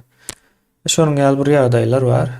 Bu zatlar hemme zat ýa-ni regulýer edilmeli. Kontrol astyna alınmaly. Hemme zat öňünden görülmeli. Şu bir zat ediljek bolsa şu ediljek zatyň öňümüzdäki ýyllarda o garşymyza nähili görnüşde öwrülip çykjak. Şu soralara jogap berip ondan soň ara alınmaly bu mesele. Ýagdaý şeýle soň aýdyň bir neme bar. Türkiýanyň ekonomikasy Türkmenistanyň 2016-njy ýyllaryny ýatladyp dur diýe biziň ýyldaşlarymyz şonda da ýaşap ýatyrlar gitmejek bolup diýe, ýapyşyp ýatyrlar gitmejek bolup. Gitdikçe kimlik meselesi ýylaşdyrýarlar, o biziň ýyldaşlarymyzyň haly nähili bolar Türkiýede diýip sorapdyr. Aýdyn. Iqtisady mesele. Türkmenler ýuwaş-ýuwaş çykmaly bolar Türkiýeden.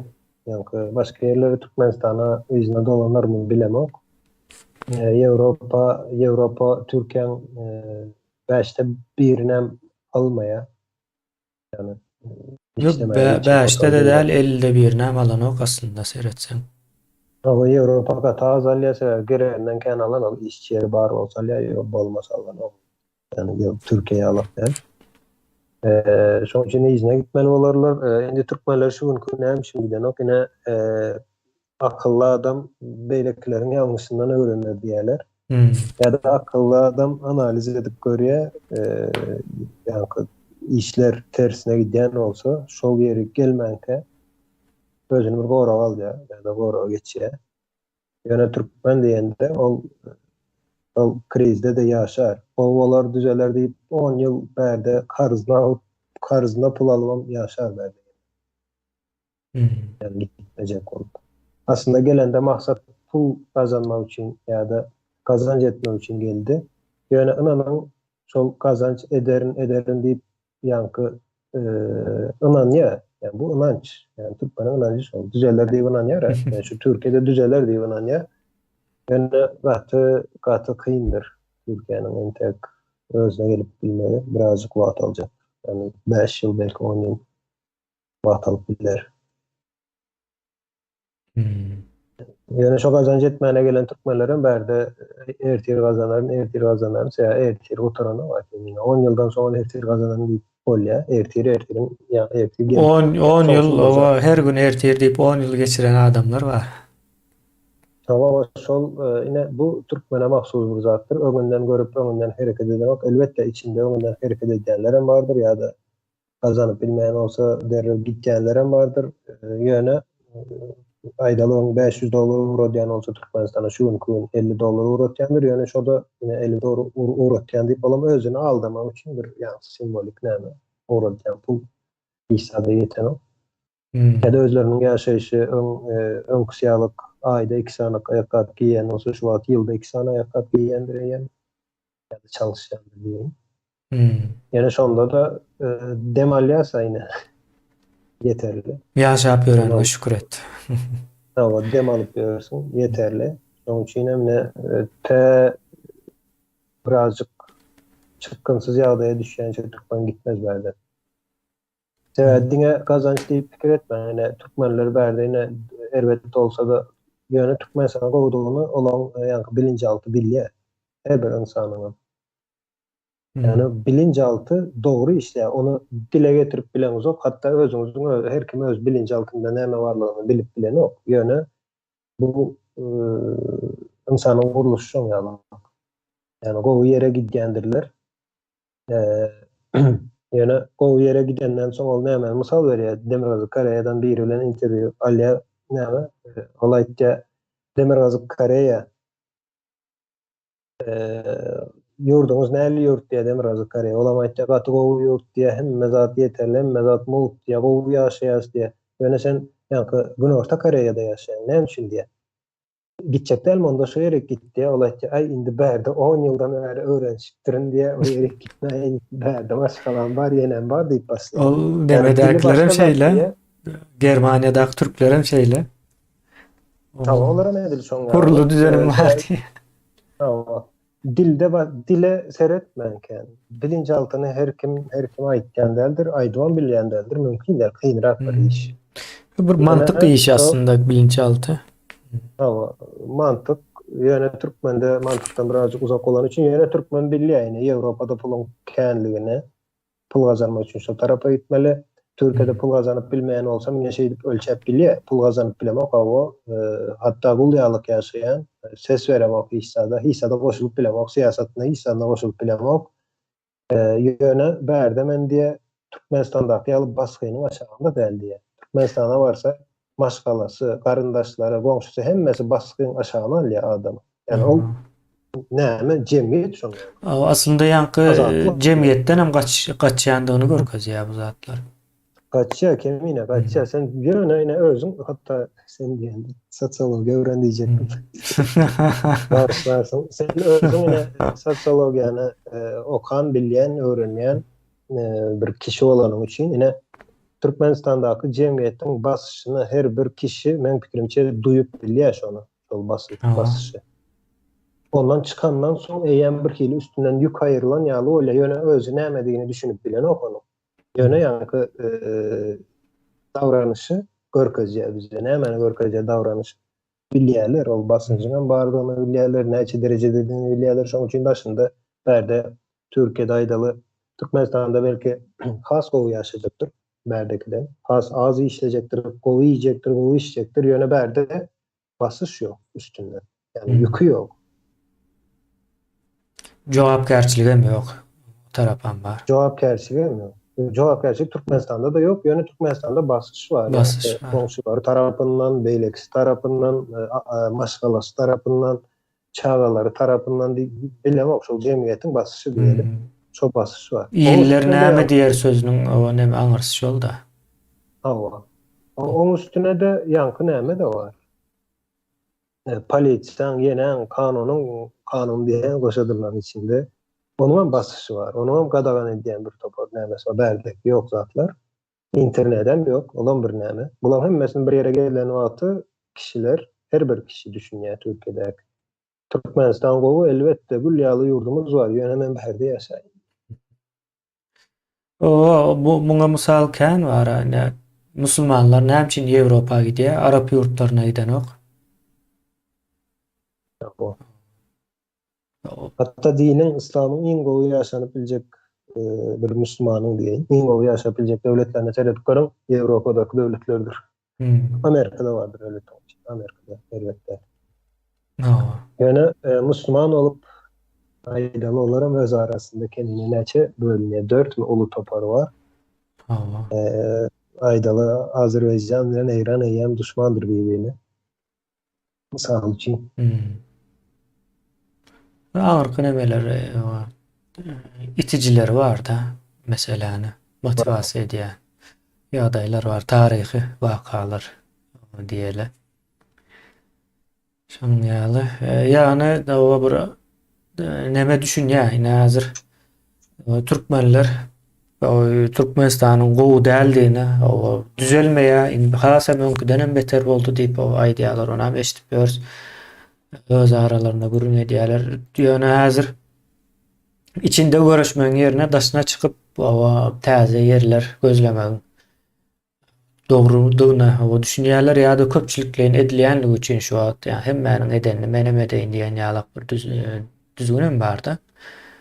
O bir kwata alar Türkiýanyň hem ykdysady ýagdaýy ortada bir öňümüzdäki 8 ay boýunça bir stabil ýagdaýda saklajak bolmaklary mümkin. Ondan soňra gidýär bu ýüpüň uçy gaçýar.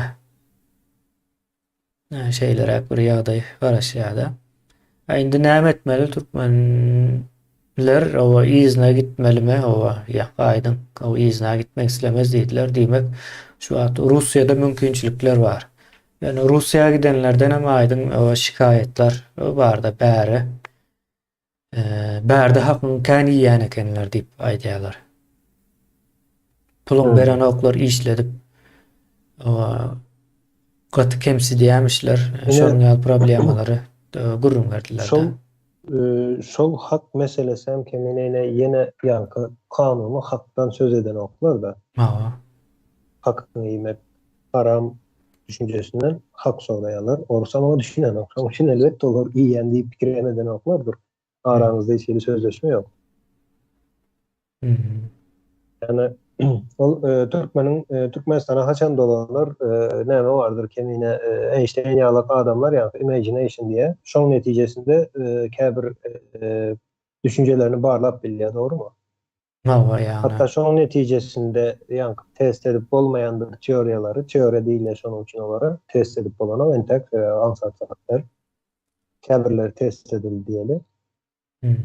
Şoň üçin ine şollar şoň ýaly teoriýa gyska wagtyň içinde bir adamyň ömrü hiç adam da Einstein'in öz ömründe eden işlerini gyska wagtda şoň ýaly düşünjeler, şoň ýaly modeller, model değil, teoriýalar döreýär. Ýöne akıl bolmasa näme etýän? Barlap görmeli. Barlap görmeli. Barlamak üçin hem öňünde variant bardyr, aýdaly 1000 sanaky variant bardyr. Aklyňda 1000 varianty barlamak belki 1 minutyň alar. Ýöne özüň ýa-ni fiziski 1000 varianty barlamak üçin aýdaly 15 ýyl gerek bolar. Ýöne şol 15 ýyldan barlaýar. Yani şonu baştan yine 91-nji ýyla gaýdyp gelet. 91-nji ýylda şu zatlar kellede pikirlenip ýa-da öňüni birazjyk düşünüp, pikirlenip, modellep, näme boljagyny görüp bilen bolsa, şol wagtdan düzedilen bolsa şu gün Türkmenistan gulýalyk bir ýer bolar. Hatta Türkmenistan potensialy şu gün ýa-ni Orta Aziýada iň bir näme diýilýär o? Sözü geçýän we awraýly respublikalaryň biri bolar. Orta Aziýada. Beýlek tarapları ansat değil elbette. Dünya nämetmek. Dünya siyasatında bir yer alıp bilmek ansat değil. Yani Orta Asya nämesinde katı öňdäki ýerleriň birinde bolar Türkmenistan. Yani täsir edip bilýän daş döwrüne bir döwlet bolardy. Şol döwür zatlary pikirledilen bolsa, ýöne biz näle öwrenýäs? Biz ine o ýerde problema bar diýip daşyna çykýas. Birinji arkada diýdik, öldü. Birden arkada mı diye, näme diye? O beýik Hawkatan Türkmenbaşy. beýik sapar. O Türkmenbaşy o beýik Türkmenbaşyda şey diýetler. Ama şol pikir etdiler, şoňa Türkmenbaşy diýsek, tagzym etsek hem mezat gulýaly bolar diýdiler, welin öldü adam. Yani yetişmedi gulýaly. Soň arkada diýip başladylar. Aýne şoňa näme etsek düzelip gidýär diýip arkada ona ruhnama diýip, mukaddes ruhnama diýip ýörtdiler. Bugünkü gün hiç kim ama mukaddes diýen o.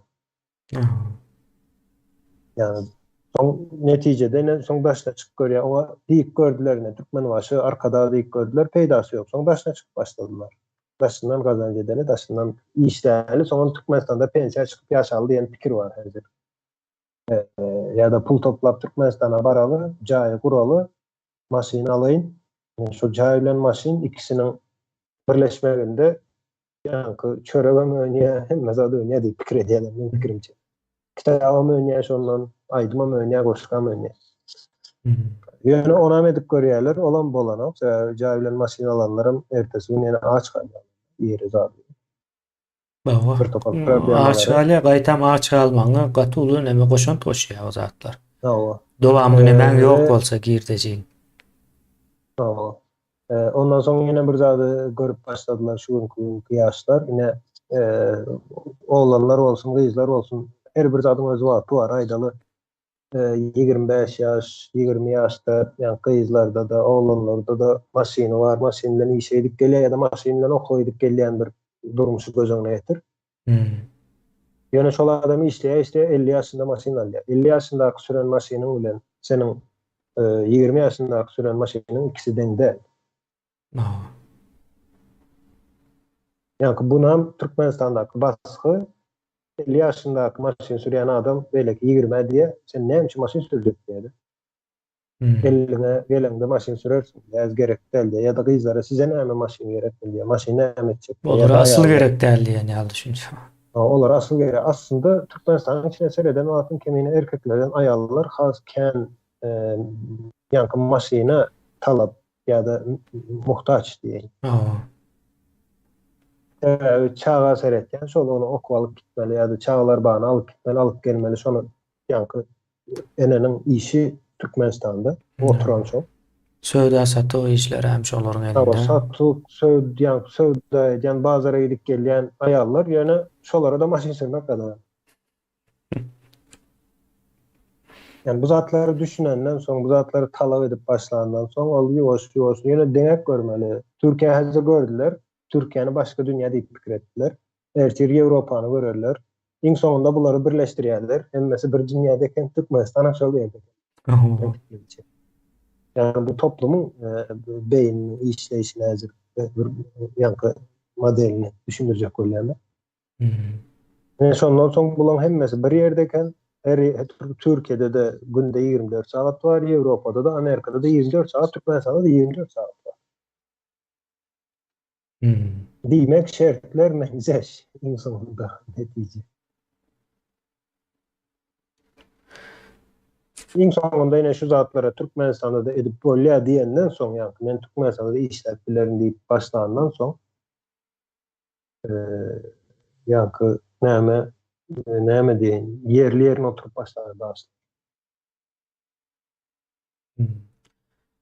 Hem mümkünçiliklerim var yani resursam var. Hem mümkünçilikler var yani şoňa gelen nokta. Dese Şeyine düşünmez ýaly edipdirler wagtyň. Hiçme bilen e, cemiyeti. resurstan geçen o resursu ihsat olmasın diye Türkmenistan'da. Dine çok teritoryan var. Başka ihsatın yok. Türkmenistan'da kemiğine daşında sen Türkiye'de okudun. Yine klasında sen Atığı Vilyaşul diyen bir studentin var mı? Kursdaşın. Yok.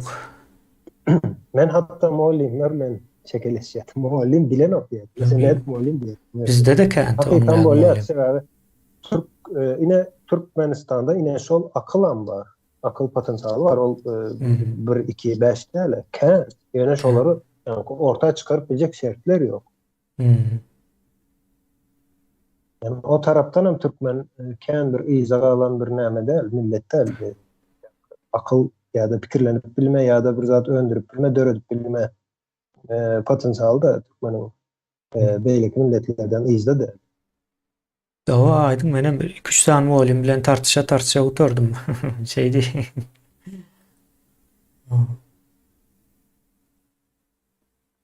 Demäne Türkiýede. Hakykatdan ama o ullakan bir akıl yok. Ullakan bir zat yok. Sistemasy biraz o gowy. Mümkinçilik görýär. Olam Türkmenistanyňka görä. dine olam dine nämeden kemine Ýewropa goşuljak bolup gatken iş edendik. Hawa. Şonuň Yani nemesi. sonra münseren olsan Ýewropa bizi almaýar, näme edjegem diýip şol nämeden yüz döndüren sonra Türkiýe ýöne ýankı näme diýilýär ona welfare tablosyny açyp seredip görä. Hmm. Şondan ize öğrendim. Yani şoňa goşulmak üçin Ýewropaň we Ýewropa ýakyn bolan üçin Ýewropaň howasy gelýär, bäri howasy diýip goşadyrlar. Içinde aýtjan. Şoň netijesinde Türkiýe şu günümüze gelendir ya da gelip bilendir. No. Ýewropadan gatyrken näme gelendir? Mysal üçin Türkiýedäki ýankı zincir marketler bardyr. Hemmesem Ýewropa, köp hem Germaniýanyň nämesi. Migros diýdi, ýene näme diýdi, Carrefour diýdi. Germaniýadan, şo ýerden gelen ýankı know-how'lar. Hmm. Doğru. Aňyrsynda şolar bar ýani. Sistema olarak-da biraz. Şol getirip bilmeniň sebäbi Türkiýede Ýewropa goşulmak isleýär, şolary goşulmak üçin olan şertler bar. Şu şertleri ýerine getirip bilmek üçin käbir işler edilendir. Gatken iş edildi. Gaty bolwan boldy Türkiýeň özü üçin ol Ýewropa girmek maksat ýöne ine problema ýankı Türk milletlerde ya da şol Müslüman döwletlerindäki problema şertlendirilýän şekli almış özlerine. Maksat Ýewropa girmek. Maksat o olmalı değil. Maksat Şonuň üçin hem Türkiye'nin alan oklardı. Avrupa'ya alıp etmek olmalı. Yani Türkiye'nin cemiyetini, kanunçuluğunu, işleyişini, bürokrasisini Avrupa standartlarının üstüne çıkarmak olmalı. Ne şu neden baktım? Sen yankı näme ýagdaýda, awtomatik ýagdaýda Avrupa goşulýar. Özleri alýar.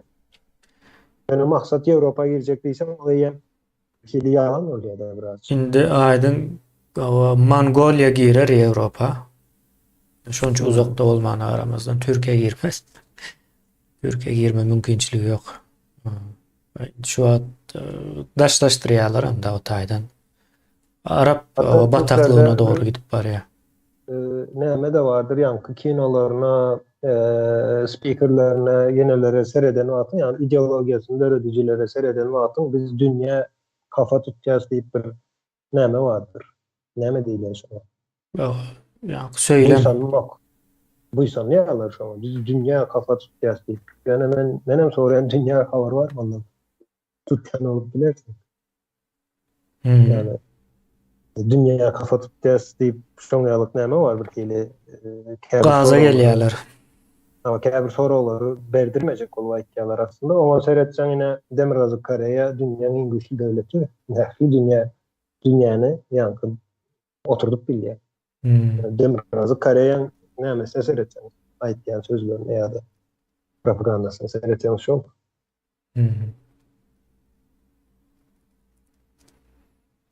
Ýagdaýlar şeýle. Aýdyň isleseň jemläbem bilerse o kän bir neme ýok bugün. Sebäbi bayram nemesi o howasyndan indinde çykyp başladylar da adamlar ýa-da bolmaly. Şonuň üçin kän aktiw däl. Jemläbem bilerse eger başga aýtjak zadyň ýok bolsa goşmaça. Başka kendine mene aýtjak adam ýok. Ýa sonra olmasa. Öňümüzdäki nemelerde ýöret aýratyn bir owa çykyş owa taýýarlap bilerse kanun nemesi bilen baglanyşykly ýa şu konstitusiýa deme. Sebäbi biz näme diýeli? Sadalaşdyryp aýdyp bilemiz görüp dur. Bunu bir Yok, kıyın kemine kıyın kanunu, konstitusiyanı düşündürmek ve problema nerede karşı tarafta da yankı bizim hazır o sözlerle ulananında da yankı terminoloji olan misal getiren yani karşı taraf düşünmeyen de belli gelen sorulardan belli. Yani mümkün değil. Yani biz yine ayder son aytmalı zatları düşünmeyen adam düşünür yani özün öğrenmek istemesen kendine hiç kimse isade öğrenip bilen sana problema sol yerde. Yani hemen güyeceğim manipülasyon güyeceğim şundan çıkıyordur. Manipülasyon etmek atan sattır. Yani birine bir zat öğretmek katı kıyındır. Yani şey olmalı. Manipülasyon öğrenmekten belki 10 ise ansat manipülasyon etmek. Yani cemiyette bir üyüt göçme var. O yani doğru talaplar var. Yani krediýärlerde baran ýurtlar ýa sen aýtdyň baran ýurtlarynda görüp durlarda näme bizde bolmasyn bu zat diýen ýalyk bir o sonra islese islemese döreýe. Son şu an Türkmen cemiyeti näme modunda gözlemci o iň doğursam şol. Yani iň doğursam şol. O doğru. İň sonunda şolan hemmes bir araya gelip bir netije çıkacakdır. Olam kaçınılmazdır. Yankı Täze Türkmenistan'ın yıkılmağı kaçınılmazdır. Ve Täze Türkmenistan'ın kurulmağı kaçınılmazdır. Maksat onu kim kurar? Türkmen halkı vuracak mı ya da Xitay vuracak? Yani Xitay vursa yine bir 50 yıl yalık wagt gerek olar. Türkmenin ezelden belki de hiç şansımız kalmaz. Önümüzdeki 50 yılda näme bolacağı belli değil. Devletten ýagdaýlary bellidir. Çünkü ya da o orta sırlarda yaşap gören Taliban vursa näme edersin diye. Ya da Taliban'a mı vurup bilerini Taliban vursa diýsem şolan Xitayň gurany bolýar kendini arkada o Taliban ulanıp bilerler. Yani Taliban'ın devlet kurma ýalyk bir nämesi yok. Belki Afganistan'dan görýäs. Olar geller yankı taýin olan konstitusiýasy var, şeriat. Şonu oturdu Türkmenistan'da. Türkmenim onu derre kabul eder. Sebäbi aňsat berýär. Ma. Kanun ýaly kyn däl, o kaziýeten gerek däl, hiç kime gerek däl. Hem ýani kimiň elinde güýç bolsa şol hem kanun hem kaziýet Ma. Näme karar esasında berýär. Hem çykýan, nädip çykýan, näme belli. şol. Ne şoň ýaly bir sistema bolar, şoň üçin biz bunu türkmenler bolup gurmalydyr ýa-da vatandaşlar bolup gurmalydyr. Ol türkmenler diýip aýtýan türkmenistanlylar diýeýin, oň içinde orsan bardyr, Jöhiden bardyr, beýleksen bardyr. O tapawaty ýok. Türkmenistanlylar bolup, eger geljegimizi şol ýerde, şol topraklarda göz öňüne getirýän bolsak. Ýok, men başga döwletlerde ýaşaryn diýip pikir edýän bolsaňyz adam bolup biler, ýöne wagt gelende onuň ýalňyş pikirlerini göz etirirsiniz. Girip bolmaýar, o jemgyýetleriň içine girmek kyn. Girip bilmem mümkin däl. Ýene şo küýser durarsa, ýani iň bolmanda şu ölemde Türkmenistanda ölsem diýip arzu edersin, ýani wagt gelende. Ýa, soňam şeýle bir zat bardy. Ine men üns berýän, Orseýede giden o türkmenler gaty kösençlik o geçirýärler başyndan. Ýöne Türkiýe'ye gelenler onuň ýaly zat o kän gören oklar. Türkiýede näme diýseňem o dogan o milletler ýalyk seredilýärdi. O türki milletler hökmünde seredilýär başgaça. Indi Indi o Ýewropa gitse o hasam kynda. O ýagdaýlaram bar. Biz entek daşary ýurda çykamyzok diýip aýtsam ýalan bolmaz aýdyn. Türkiýede daşary ýurt däl. Türkiýe daşary ýurt däl o. Kemine şonda da ýöne bir zat bar. Häzir ýa-ni Türkmenistana baryp Türkiýeden baranlarda türkçe söz ulansa ýa-da ýine ekrandan türkçe söz ulanyp gör. Sana derrew türkçe ulan ýa türkçe bolýa ýene diýe. Ýöne orusça gürleşsen, dol orusça 100% orusça gürleş berekeli diýer. Ýöne bu şol bir millet Türkiýe'ye gelende hiç geli bir ýa-ni özüniň komfortunu duýup bilýär, orusçada gelende kynçylyk çek. Ýöne şonda da ýa-ni dowam edýär. Hayran. Näme ýalyk bu aýdyn? Orslaryň Amerikany ýykjak diýen düşünjesi bilen Amerikadan green card çykmazmy diýen düşünjesi bardyr bir adam. Şoň ekse. Pikredin Orslar Amerikany o ýykylýar, dollar çökýär diýip o muşmuşlar ine şoň ýaly totalitar ýurtlardan çykýar şolaryň adamlaryndan. Dollar emine.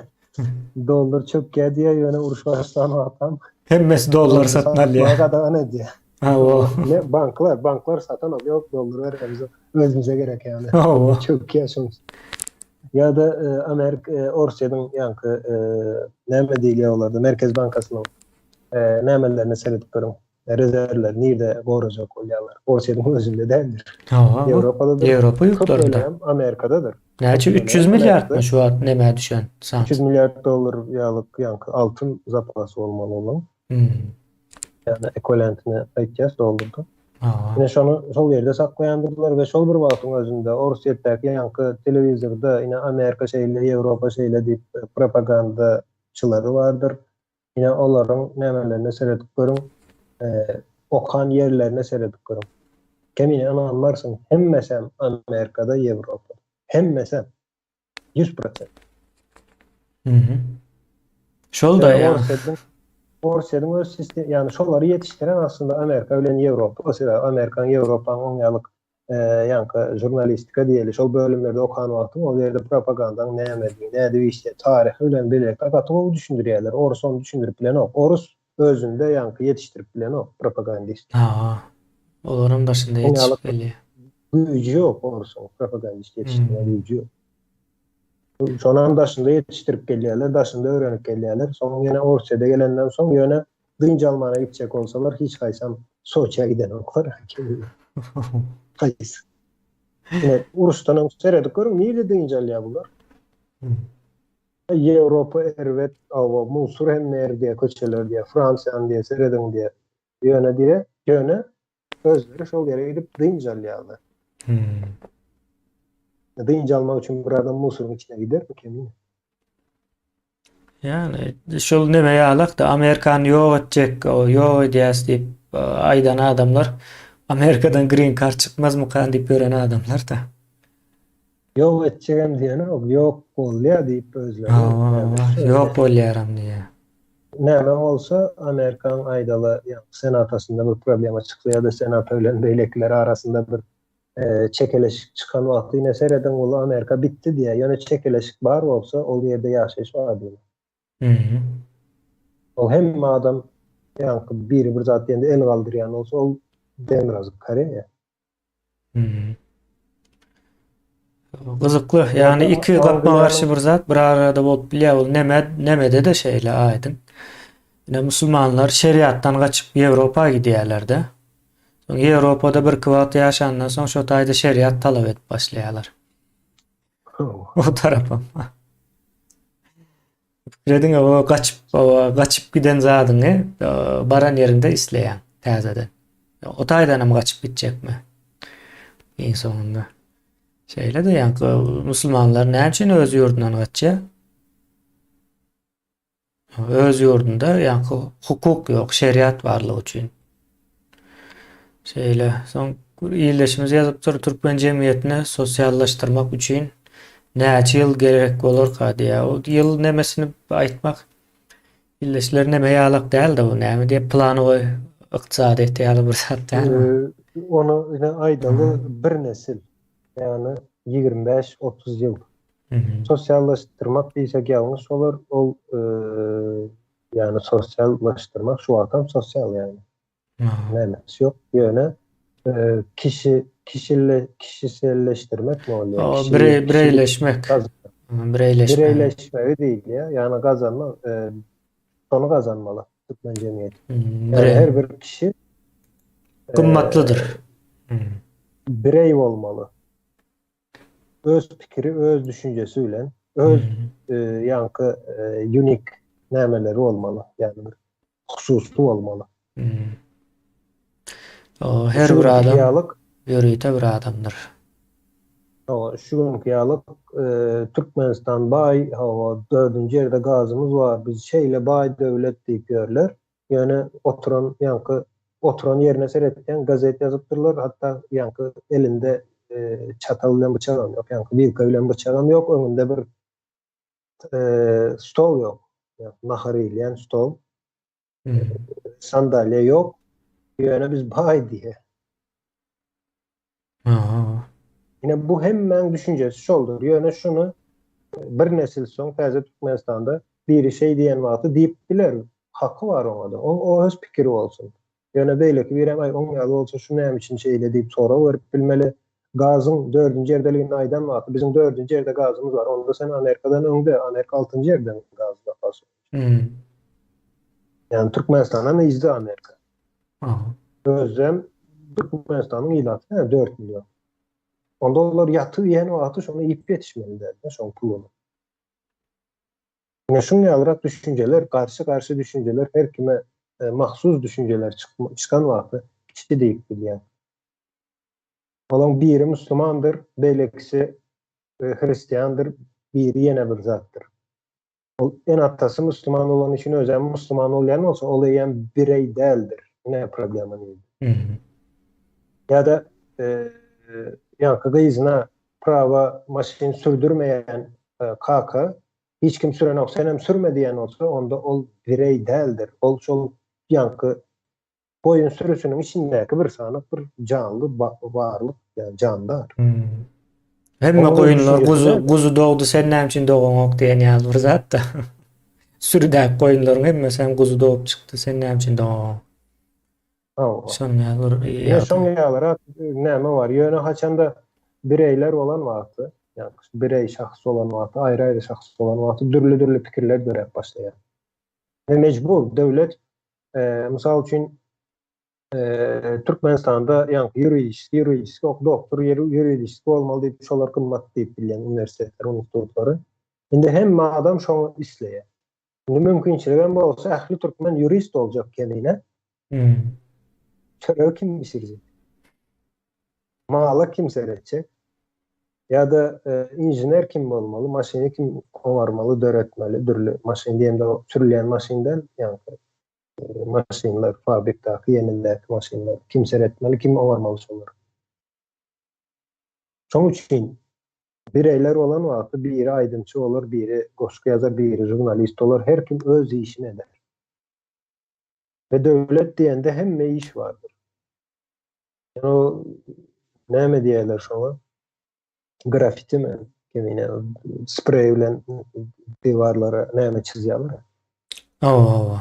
Grafiti değil yani. Yine Oo. şonu edecek adamlar çıkacaktır belki içinde. Ne için olmasın? Ya ol elbette iyileyen bir zatlar grafiti diyende. Ya da o giyileyen bir zatlar. Peydası yok deyip bilersiniz. Yok. Şoň peydası var. Şoň bilen belki bir pikir verip biler. Pikirini aýdyp biler. Belki bir zatlar sunup atalım. Hmm. Yani haçanda şahs olmadık vakti ak palta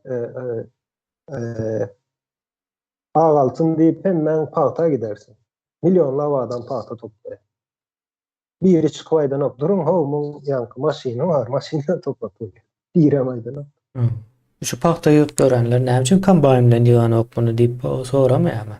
Soramaly dälmi? Yok soran yok. Hem meyve sen onu soran vaktin kellerine yersin yanındakilerden özel. Hükümete gerek yok. Oluyor da. Poliçe gerek yok. Hmm. Hem topla otur sen näme bir sen akıllı değil. Hmm. Yani pluralizm değil yani. Yani, Çoğulculuk hava. ne şoňalyk dürlü çoğulculuk bolýar, bu ýalňyşlyk bolýar. Yani dürlülük bolmaly. Türkmenistanyň içinde de, täze Türkmenistanda da ýanky jemgyýeti, bizi neşonda jemgyýet diýip bir zat görüp biler karşymyzda. Hmm. Ya Ya da pluralizm halkam doğru diýip bolýar biler. şu. Doğru bolýar. Aha, Yani doğru bolýar. dürlülük, yani köp näme variantlar bolmaly. Hmm.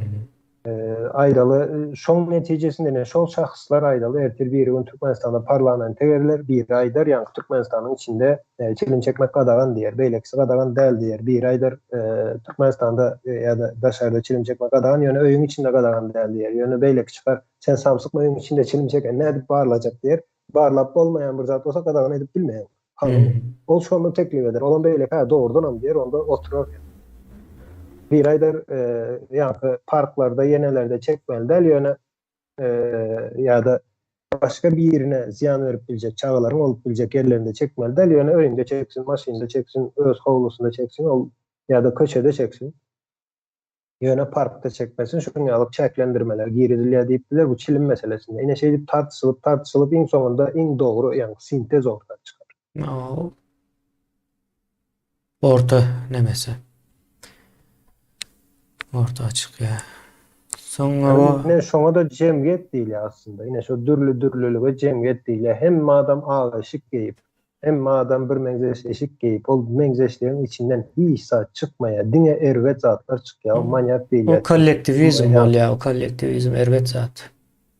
Yok, şol adamların içinden de ýa-ni psik tarapdan bozuk olar ertir çağda zorlap bilerler. Ne şu gün polisiýalar, ýeneler, gyzlar zorlaya etýär diýeniz näme üçin? Sebäbi şol bir eşik geyilip, bir renklerin içinden çıkan adamlar şolar. Ýa-ni dürlü renkleriň arasynda ýetişen bir kişi ýa-da şahs ol işi etmeýär. Şoň üçin öz pagonuny goparyp zyňarmy bir polisiýa diýen adam öz pagonuny kenine goparyp zyňarmy? Nämen ýani ol adam nämen içinde ýetişipdir diýip pikir edýäňiz. Daş döwründe ýa-ni hemme tarapy ak bir renkin içinde ýa-da gara renk ýa-da gyzyl tapagy ýok, dürlülügiň ýok ýerinde ýetişen bir şahs şol. Ýa-da kişi ýa-da jandar. Şoň üçin ol öz pagonuny gopardy, pagonuny gopardyňam diýer. Yani edilýän näme üçin rak seretseňiz gatyr etsa. Allah.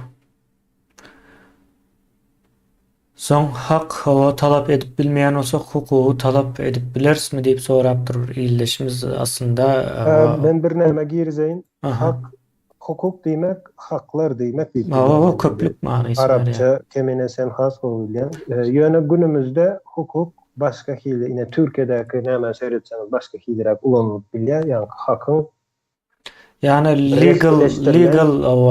legal bir many berýär resmileşen. Hakyň resmileşdirilen görnüşi ýa-da hakyň orta alyp çekeleşip soňundan bir resmileşip hawa doğrudan şu hakyň diýilýänden soň hukuk bolýar diýip Türkiýe öyle näme şoň ýalyrak bir düşündürüş girizipdir Türkiýe. Ýöne näme Amerikada elbette hak ve haklar ayrı, German dilinde haklar ikisi bir söz ulanýarlar. Yani tapagy ýok. hak ve hukuku. Şeyle demek aslında haklar yankı rights değil ya da köplük manysynda ulan ya olaram. Hawa. Bolmasam şeyle yani e, näme diye biz başka dilden sözler alsak yine şeyle zatlar ortaya çıkıyor yani düşmeksiz. Ama bizden Türkmen dilinde bolmandığı için yine problemaları seyredip görün. Hatta yine misal olsun şu biz özümüzde ortaya çıkan zat hukuk näme olur yani. Yani hak kazansak haklarımız näme olur diyen soru birazcık O zaman hak dik bir manasız. zat bolup bilen ok aydın. Hak değil, haklar ol ya ilmi damada sebäp. Diňe bir san Hı hı. hakyň ýa-da bir adamyň hakynyň gurrun giden ok. Bu taýda ýanky jemgyýetiň içindäki her bir adamyň haklarynyň gurrun gidýär. Şonuň üçin ýanky nemede rights diýip köplük many dulanýar. Hawa. Ýa-da bu taýda da Yok, hukuk diýip köplük manasında değil. Näme dili uncountable. Olan için o san alyp bilmeýänligi üçin. rights. Ondan näme dili bulanın diye. Yani gramatika näme. Yani bizde Türkmen sen Amerikan gramatikasıyla Türkmen gramatikasıyla kendine yarışa koyma. Hı. Yani son ýalyrak hak hukuk meselesinde yani hukuklar ya da haklar diýeli bular ikisem kazanylýan bir zatdır. Hı. Biri tarapyndan berilýän bolsa ol hiç sem däldir. Birinji hakyny talap edýän, o hukugy yok bolsa talap etbilen ok sen. Yok zady ýanky talap etbilen ok. Yani hakyny özüň döredýän. İstendik bir zat. Yani Türkmenistan'da şu günkü yönetme bir zat aydalı narkotik ulanmak qadağan yapmışmasam. Yani şonu yok men hakım şol men ulanyan deyip siz dava edip ya da ilat şona dava edip ve şu davanı kazanan ýagdaýynda şol sizin hakkınız oluyor. Ulanıp bilýäňiz ýa. Tapa yok Cenayet Kodeksinde näme ýazylsa ýazylsın. O zatlar başka zatlar. Yani yani hak hukuk başka bir zat. Yani Şonu talap edip bilen ýagdaýyňyzda sizin hukukunuz bolýar ýa-ni şonu talap edip gazanyp bilen ýagdaýyňyzda. Beýdisem narkotik üçin näme bolmasyn ol toplumy goramak üçin gadagan edilýär we sadyn jemgyýetlerde sadyn diýmeýin. Ýa-ni akly başynda jemgyýetlerde narkotik gadagandyr. Ulanýan yerler üçin hem ol jemgyýetiň iň azyndan ýa-ni 20 ýaşlarynda bolmaly. Türkmenistan cemiyeti şu 3 yaşında ya var ya yok. Emine. Yani cemiyet bir 20 yaşına yetenden son 20 yaşlı demek 20 yılda yetilyen değildir. O itiraf bilir. 10 yılda da belki yetip bilmersin 20 yaşına. Cemiyetler sebebi doğulya, ölüye cemiyet demek bir adam demekten o uzun yani näme diýili birbirine bağlanıp giden zinciryalyk bir zat. İtiraf bilir, bozulup bilir, iza galyp bilir. Şonuň üçin narkotik ulanmak için en azından 20 yaşında olmalı cemiyet. Şüvetsel cemiyet. Mesela için Şüvetsel narkotik ulanıp bilen ya da qadağan edilmeliler. Olan kellesi işte sözade etmelidir. Şeylerek onda aydın jemläp bilers. İsleseň o Gazagstandan o bir ýazypdyr. O siziň söýüşiňiz biziň söýüşimizdir diýip. Kazaklar bizden kän öňde töveleme. O nämämize bir menzeşrek aslında da düşen ýagdaýymyz, o düşmanlarymız diýeli. Hep zat bir menzeş. Şol problema aynen Gazagstanda da illüstrasiýa problemasy bardyr. Gazagstan şonu nädip geçirecek misal üçin. Bu saatdan soň nädip geçirecek misal üçin. Yine şu probleması var. Gazagstanyň käbir nämeleri de var. Men Gazagstanyň spesialisti de kän bilemok. Ýöne Gazagstanda käbir görýän ýanky näme diýilýär ona? Erwet del. İngilizce'de o söz var ýadymdan çykdy şu wagt. Yani negatif pozitif tarafları var bu işte. Disadvantage olmalı yani. Tamam. Oňaýsyz tarapy. Oňaýsyz tarapy var, oňaýly tarapy var. Gazagstanda jemgyýet belli bir şekilde kendine şekillenipdir. Türkmenistanyň göre. Yani şol ruhatyň özünde de Türkmenistanda ýalyp Gazagstanda näme yok. Yani flexibility. diýilýär. Şol yok Gazagstanda gynansak da. Maýşgaklar. Ama kendir maýşgaklygy yok. Yani şu gün häzir Gazagstanyň şol SSR'den soňky Sowetlerin hemmesini 180 gradus yzyna aylanmalydy. Ansatsak da 180 gradus bir döwletiň 180 gradus izin aylamak demek kendine O vakti izin aylamak ýaly bir zat. wagty izin aylamak ýaly kyn zatdyr. Ýöne Türkmenistan biz Türkmenler ol ine şonu etjek bolýar. Onda jemläp bilers aýdym. Wagtymyzam bolbam geçdi aslında. Cemlälik kendine giş okdur. Bolýa ildeşler sağ olun köp. O aýdym. Ýene de 3-4 hepdeden soň Öyle. soraw jogapda görüşýäs. Ýani arasynda başga neme boýunça çykarsyn. Sağ ol kemine. Şu Türkmenistan'da da yankı koronmak için yakınlarınıza aydın. İslendik ýagdaýda ol koronmak diýse siz polisiýa ýa-da ýene biri del islendik bir şahsan bu polisiýa da däldir goňşyňyzdyr. Şondan koronmak üçin hem yankı informasiýadyr, maglumatdyr elinizde. Telefonunuza çekmäni ýadyňyzdan çykarmaň, telefonunuza çekin. Şüphelenýän bir ýadyňyz bolsa telefonunuza çekip bilersiňiz. Ses ýazdyrjak bolun, telefona çekjek bolun. Iň bolmanda yankı häzir aýdaly polisiýaň edýän işini gördüňizmi? Ýalňyş bir zat edýär, ýalňyş iş edýän bolsa şonam sizin polisiýaňyz bol ýa-da bizim polisiýamyz. Yani Türkmenistan içindäki polisiýa Türkmenistanyň içinde diýmek bize değişli bir zat. Şoň üçin ýalňyş bir zat eden wagty seredip geçmeli. Däl gapdyldan başga bir bir zat diýendir ýa-da başga bir zat edýär. Şoň iň bolmanda ady familiýasyny öwrenip, şonu özüňizde saklaň. Ýa-da goňşyňyz bilen beýleki bilen paýlaşyň şu zatlary. Näme peýdasy bolar diýip bilersiňiz, ýene şol işleri edip başlasa köpçülik ýeň Türkmenistan. Ýöne köýzat 2-3 kişiniň ýa-da gaýynyň nämesini video çekeni Türkmenistanda ony sarstıran ýa-da eden efekti. Yani bilemek näme bilen deňişdirip bolýar. O şu wagt o yer titreme boldy ýa-ni 48-nji ýylyň yer titremesi ýaly bir ýagdaý bar. Yani siyasi nämesinde yer titret Türkmenistan alyp barýan. Terör siyasatında yer titredi. Yine şol zady 2-3 kişi etdi. Bunun 10 miňlerçe adam, 10 miňlerçe kişi ýöne ýa-ni kaýıt ýazga geçip başlasa.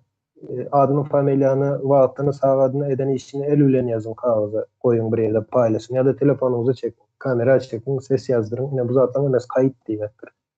Bu şol bir wagtyň özünde jemgyýeti ýoş döretmeli biz.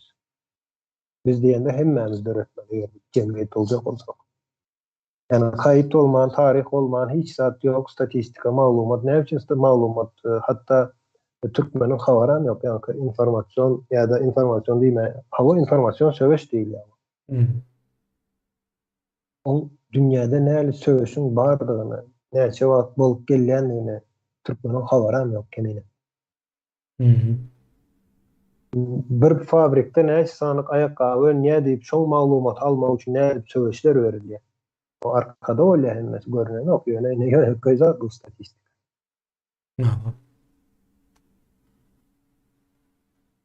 Onda jemläp berilme. Bolýa onda aýdyň sağ ol, ildeşler size de sağ olun.